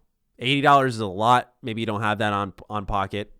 I happen to, and I was just like, yeah, I'm taking this right now because I'm happy I did. I would not pay $150 for it. $80, double the price of it when it came out at launch. Not too bad, but now hard to justify 100 plus. Yeah. Quattro is our next write-in. Hey guys, hope you're all doing just okay. Thank you. I know I'm late to the party, but recently I started playing a heavily modded Skyrim playthrough for the first time, and wow, I truly realized how much the modding community can help a game out. I don't think vanilla Skyrim was bad at all, but the mod support adds so much to the game, it's insane. I was also quite surprised to see how well my standard Xbox One could handle the amount of mods I was running. With that said, what games do you think could benefit from mods, and why do you think we won't see them for many games on consoles? Just imagine a series like Mass Effect with the level of mod support on console that BGS games have. I would like Dragon Age. Not to be thirsty and get my answer like right off the rip, but I was going to say Mass Effect, but Dragon Age has more flaws. I use mods as flaw addressers and then adding more to it. If I could like mod Dragon Age Inquisition to be giving me more power level quicker, more interesting quests created by fans that give me XP to level up faster, that Inquisition would be phenomenal. Because then there isn't a dead moment. But there's so many dead moments in that game. I would say Dragon Age Inquisition for sure. I don't know. I'm kind of out of the mod scene. I used to love mods when I was a kid. It was a way that you could get more out of the games you already own. Right. So I guess I'll take the other question, which is why aren't there mods on consoles more than just what we've seen from Bethesda? And I think mainly because you're opening up a big potential vulnerability by allowing people to add, letting people add their own assets to a game. You're introducing the possibility. This is why Sony was very cautious about allowing mods on their system, is because Sony, I think, maybe not more than anybody, but has had huge piracy issues with almost not all their consoles, but like PSP, probably one of the most hacked consoles of all time, where people easily hacked it and easily downloaded how many games they wanted. And a lot of those hacks can come from vulnerabilities within the software. So that's why they were cautious about it. So that's probably why you don't see them as often. I'm guessing the back end too, to allow. Does Bethesda go and approve all the mods in the game before they get apparently listed? Curated. Yeah, apparently they they list them all in a storefront and they review them, but I don't know how many they really can. And there's definitely shovelware there. I think as long as it's not like illegal, or I don't know what their rules are on nudity and stuff like that for the mods when it comes to like putting them on console. So I don't know that part, but from what I've seen, they do. But I'll admit, I have not fired up Skyrim or Fallout 4 on Xbox in a while to check. Right. So I'm sure on that. I think it's cool that they did it. I just would not expect many other people to do it. With PlayStation, it had something to do with, I want to say their CPU or something, like the needed power to the needed memory. I think it might have been GPU memory or something to allow for certain mods to even function. PlayStation like could not support, or the way their system was constructed, they could not support it. Damn. Yeah. Sir Kaz. Hey, Duke boys and Dustin. First time, long time, and happy to be a new patron. Welcome, Sir Kaz. Ever since we learned of Microsoft's plans to purchase Bethesda, the conversation has been dominated by speculation concerning to what extent, Bethesda would still publish titles on PlayStation. But let's not forget, Bethesda has been a big supporter of the Nintendo Switch, even going so far to get some of their biggest AAA games running on the handheld, including Doom Eternal, just a couple of months ago. With Microsoft showing they are willing to publish games on Switch in certain cases, like Ori and Cuphead are the main ones I can think of, which, if any, Bethesda games or franchises do you believe still have a shot at releasing on the Switch in the future? It's a very good point. As far as games, what franchises? You know how Sony's approaching the PC, what they've said, how it's kind of their second win, right? The game's dormant. They're like, yeah, we're not getting any sales, so we're just going to sell it on PC now. I think that's Nintendo in some ways for Xbox, right? For games that make sense. I don't know if that means you'll see Wolfenstein 3 or I don't know if Microsoft will have a play in this, but Deathloop on Switch. I don't know if you're going to see stuff like that, but sorry, what were you going to say? Oh, I was just thinking that we've seen a lot of these Switch ports from Bethesda games, but I'm wondering if that era, I mean, we have the Switch Pro coming, but it already seemed like those games kind of barely squeaked by on the Switch, and now we have next-gen games. I just don't know if they're going to be able to downscale them that much. Yeah. But Matty, I think your idea about their approach of like games getting their second wind on Switch, and that's why, I don't know, part of me is like, dude, imagine Master Chief Collection on Switch. I know it's not Bethesda, but I'm like, Microsoft would maybe be wild enough to do that. And I think it would be great. Imagine Master Chief Collection on Switch. Imagine having everyone together to play Halo, and all you need is your Switch. And then eventually Halo Infinite comes back and everyone's like, oh, dude, playing Halo, they remember it was so accessible to play together. Mm-hmm. I don't know. Maybe that's crazy talk because Halo is one of their most valuable IPs. But I feel like it would be such a good buzz for that IP that would get people even more excited. I feel like the Master Chief Collection is old enough now, or at least the trilogy from Bungie is old enough now where porting that would not hurt Xbox or their brand. I think it would actually only stand to help them, quite honestly, because maybe people aren't in love with Halo enough to buy an Xbox, but if they can buy the Switch collection and play it and be like, wait, wow, this is pretty good. I could totally see like Saber Interactive doing a port of Master Chief Collection. You know, they did a great job with what was the game? Witcher 3. They added even graphical options to it. And so I could totally see them doing something like that. I think there was a rumor for a while about that, separate from when there was a update on the Microsoft like flight thing for Master Chief Collection. They said like a new place and way to play, and people thought, oh, this is going to be it. But there was no way they'd tease it there. But I do think they're crazy enough to do it. And I think they will do it one day. I don't think PlayStation, I know that they talked about that at one point. They thought about it. But I think they'll do Nintendo. I think because here's the thing.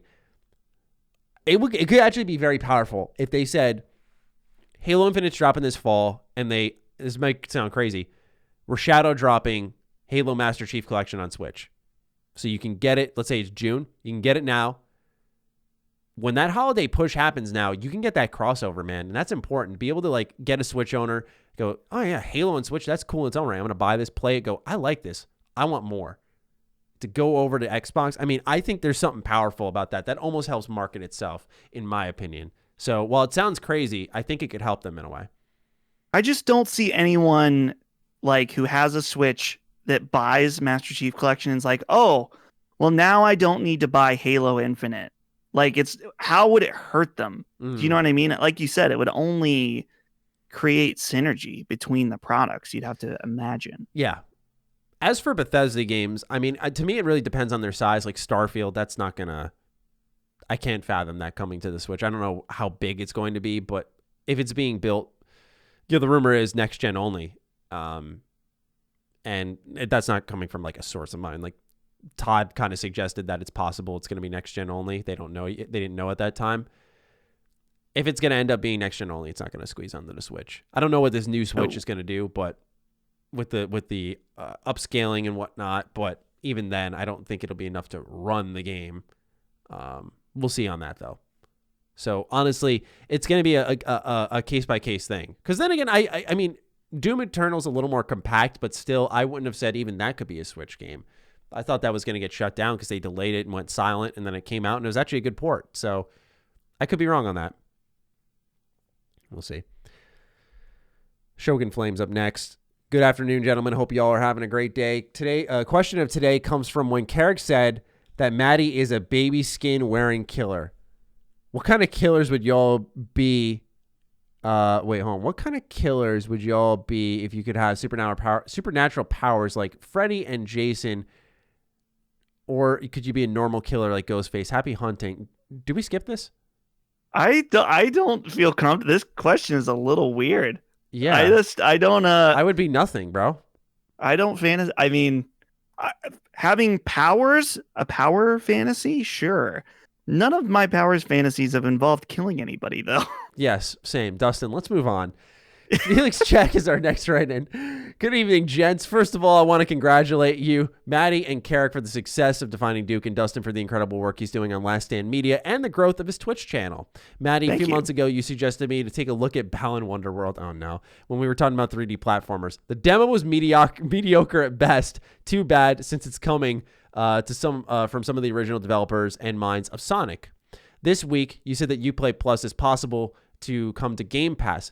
Do you think that Ubisoft may decrease their offered benefits because of the price you could get for Season Pass and DLC of games? Sorry for the long post. I won't wish you a mediocre day this time. Weekend's coming. Enjoy it. You guys deserve it. Keep up the good work. Thank you, Felix. And Felix, if this is the same Felix from YouTube who popped off with Super Chats. Is that Felix Tease? Yeah. Oh, he's one of my I don't know if my viewers, because we have Felix Check here, and I don't know if that's the same Felix. Either way, I just want to make sure if that was the same Felix. Like, that was insane. Felix went hard. Whoa.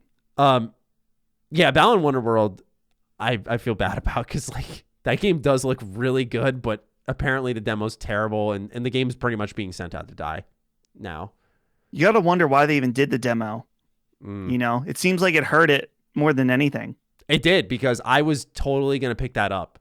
I was not a big 3D platformer guy, but that game looked like it had a magic to it. I was totally sold on it. I did not need to see more. And then they put out the demo and I went, wow, this is not good. I think what maybe the developers were hoping is get the demo out, get feedback, and hope it's loud enough where Square would delay it, but they're not delaying it. And they said there's a big day one patch that's going to fix things, but apparently there are things like baked into the mechanics of bosses that just can't be patched, that like would need reworking. Yeah. So I was trying to see what the reviews, because it's out today. Holy shit, that game's $60. Oh my god. It's out today? Holy shit. What? Yeah, I'm pretty sure it's out today. Yeah, it is. It's the 26th. Balan Wonderworld. No reviews. They gave out on reviews OpenCritic. late. Yeah, no, I got a contact yesterday. Now I think about it, I got a contact yesterday about a code. For shame.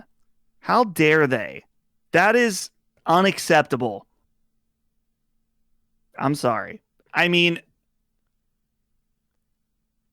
there's not reviews on day one. Like, I just find Dreamcast like guy posted at a Handsome review. Phantom. I see one right At now. Handsome Phantom, we have a policy that we do not review games if the code is only given to us at launch. Like, no.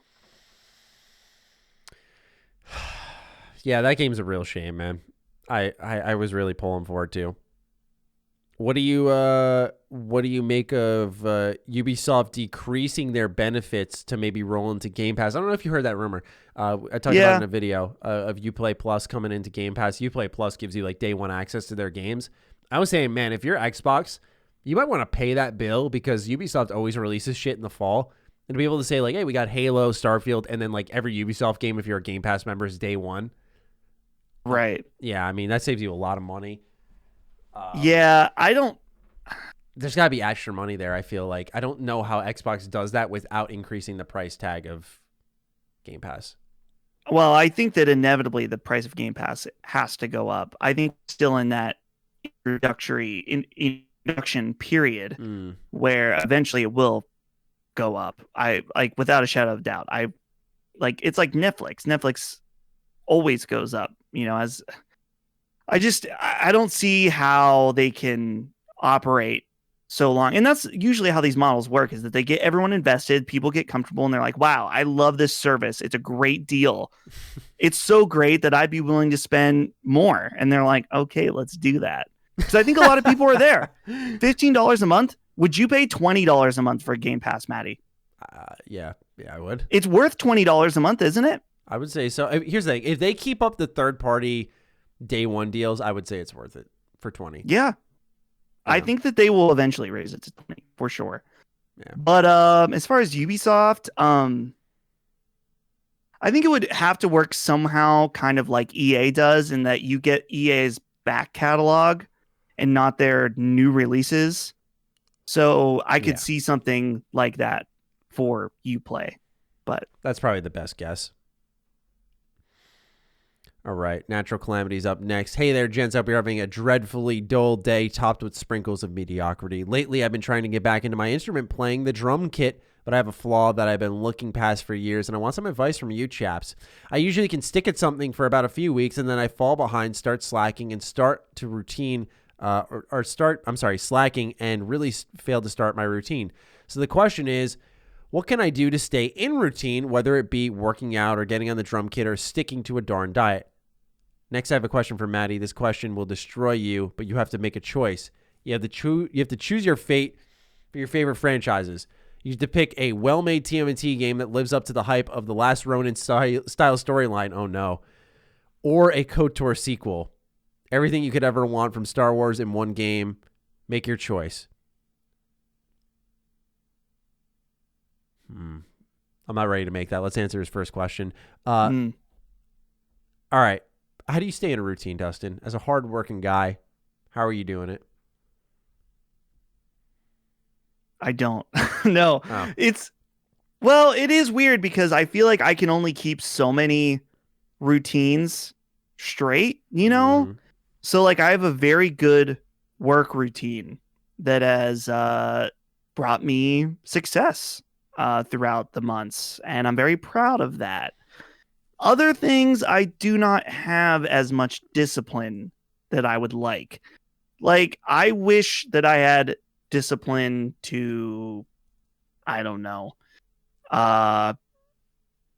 wake up at the same time every day, or eat better, or, there's all kinds of things that people want to self-improve and do.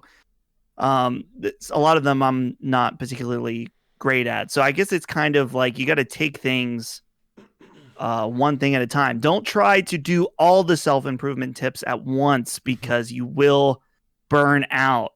Start with one thing. Like again, this is not a thing I'm good at. Do as I say, not as I do. But there's a thing where it's like, start small. Every day when you wake up, make your bed. It's not that hard, but it's starting to get into a flow of having discipline, of making your bed. And then maybe after you make your bed, you can have add another morning routine thing to that. Just something little, getting used to it, right? Yeah, I don't know if I could add anything more to that, because my answer was just going to be like, it's raw discipline. Like, I don't know if you teach yourself it. You just have to almost force yourself to do things at times. Like for me with working out, yeah, there's plenty of days I don't want to exercise, but you just fucking do it because otherwise you break the routine and you break the flow of it all. And you need that routine. You need that steadiness. So that's a way better answer than I would have given. So I don't know if I could add one thing. I'll add one thing real quick, Matty, Sure. and that is you have to be honest with yourself. For example, when the times I've tried to eat healthy, like I'll go on a streak where I'm like, okay, I'm cutting back, going to try to lose some pounds or whatever.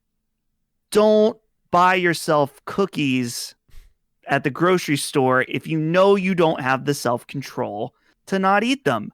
I know myself. I specifically and I do this now, even though I'm not currently on like a diet or any kind of eating healthy streak. I do not buy myself like Oreos or Girl Scout cookies because I know that I don't have the perseverance to not eat them. Mm-hmm. I make it so if I want a treat or something like that, I have to go and make a special trip. I need to go to the gas station or the local store to buy that one item. I put a barrier between myself and that in order to avoid doing it because I'm also know myself and that I'm lazy. Use your laziness to your advantage to get the thing to stop you from doing things you don't want to do. Very good. Yeah. Holy crap. I didn't even think of the barrier thing, but I intentionally do that because my mom will like come home and she'll be like, look what I got. And she gave me like Lay's dill pickle chips, which I'm like, yo, this shit's so good.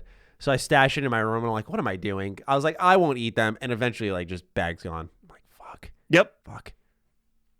So yeah, put that wall up. And it works. The barrier thing works the opposite way that it's like, oh, I want to learn to play guitar. I want the discipline. Lower the barrier between you and picking up the guitar. If the guitar is in a case, if it's tucked away in a closet, and you think, I want to practice, then your mind will make an excuse and say, well, then I have to get it out. I'm going to tune in, do all this stuff. Figure out a way to lower the barrier. Maybe get a stand that you can put the guitar out so it's out all the time. So literally all you have to do is grab it. And that can apply to any other types of things that you want to do. Yeah. Lower the barrier or increase the barrier to things you don't want to do. There it is. I would pick a KOTOR sequel. All right. Mac the Knife, as we head into our final questions of the show. Is it me or is it hard to go back to some old Xbox One and PS4 games that were never built for 4K? I feel like they look grainy and washed out. It's insane what a 4K coat of paint can do for an old game. Red Dead looked amazing with backwards compatible 4K update, and even the Force Unleashed and Splinter Cell look impressive. One, what are some games that you wish they go back and update with 4K enhancements? For me, I feel like Mad Max, Lost Odyssey, and Dying Light are graphically impressive games that would look insane with a 4K update. And number two, any idea what holds back companies from not updating the resolution and rolling out 4K versions for their old games? I can very easily answer what game I want, Maddie. I already know it. Bloodborne, it's time. Do is. the update. That Digital Foundry video clearly can be done. Yeah. It can be done. Make it happen. Sony, From Software, make it happen. The other question, why don't these happen? Why don't companies just go do this? It's a cost-benefit analysis. It's like, okay, no matter what, there's a team that needs to go do this. It needs to go through QA. There's a lot of stuff behind the scenes that probably needs done in order to make this happen. It's not always as easy as flipping a switch. Mm-hmm. So they have to consider how much money is it going to cost us to make this update, and is it worth it for us, whether it's in customer satisfaction or new sales or something like that. And in some cases, they may just think, nope, it's not worth it.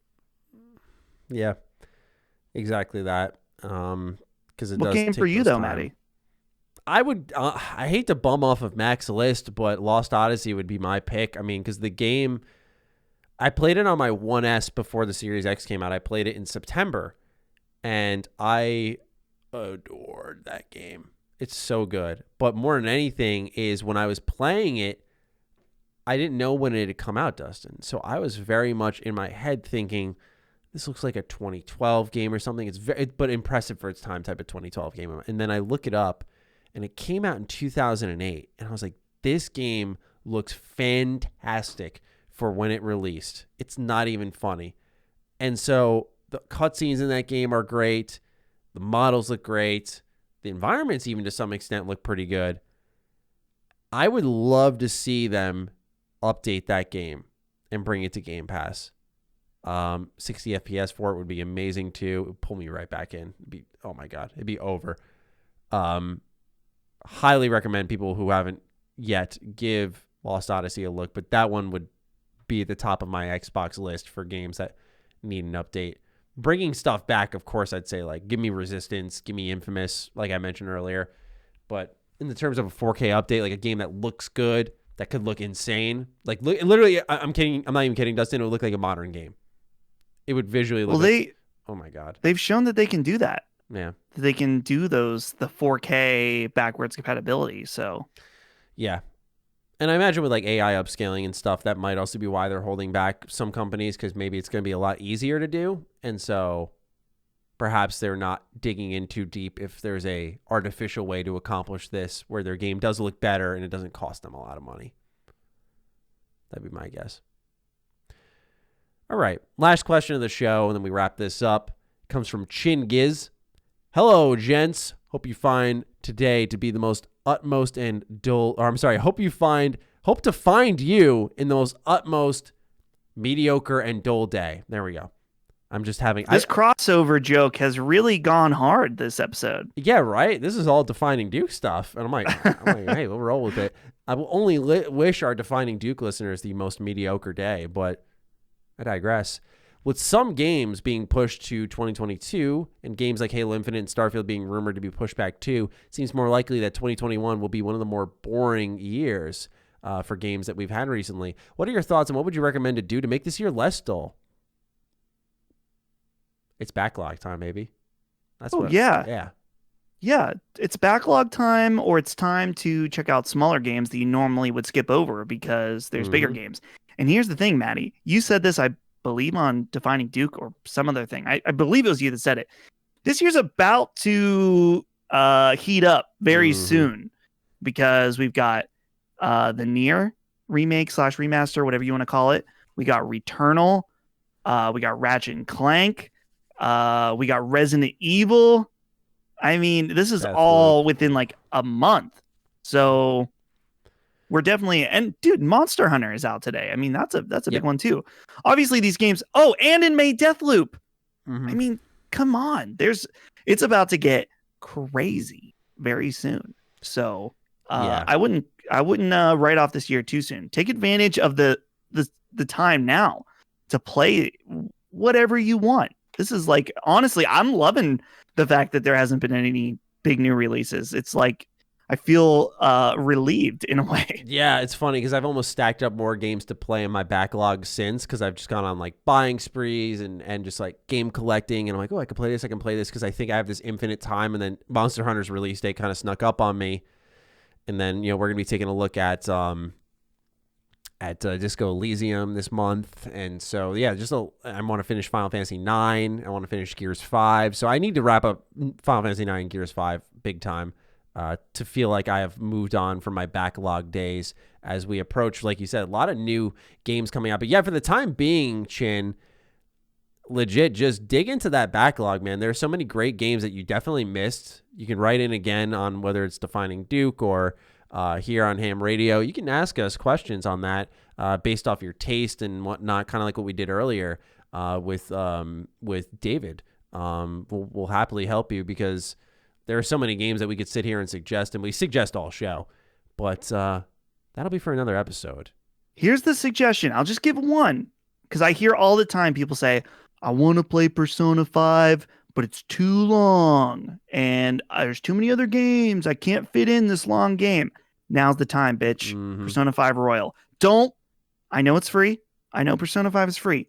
Don't do it. Don't. Go play Royal. Yep. And I think that's a fantastic way to end the show there. I agree. Play Persona 5 Royal. I agree. So if you got this far and you want to let us know, use the hashtag Karak's Internet. Go ahead and just tag him, let him know his internet's ass.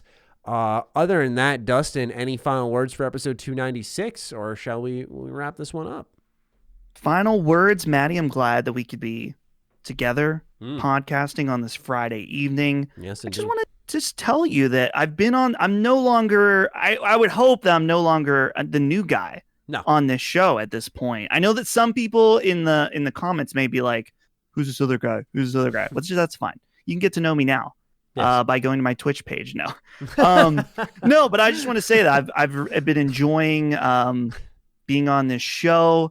I enjoy it as part of my weekly routine, and I'm thankful that you've given me this opportunity, and that you and I have been able to really grow together as creators. I heard you talking about how Defining Duke has been kind of like I don't want to say a rebirth of your career, a new step. Yeah, and sure. I feel like you've been able in some way to do that for me. So that's awesome to hear.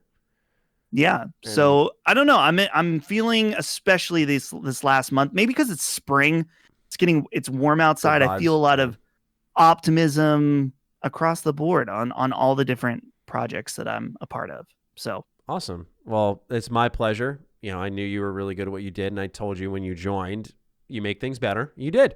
Our show is better because of you. So thank you. More than happy to have you on. And yeah, man, here's to another good year of this show. Last year was fun, so I'm sure it can only get better. That's right.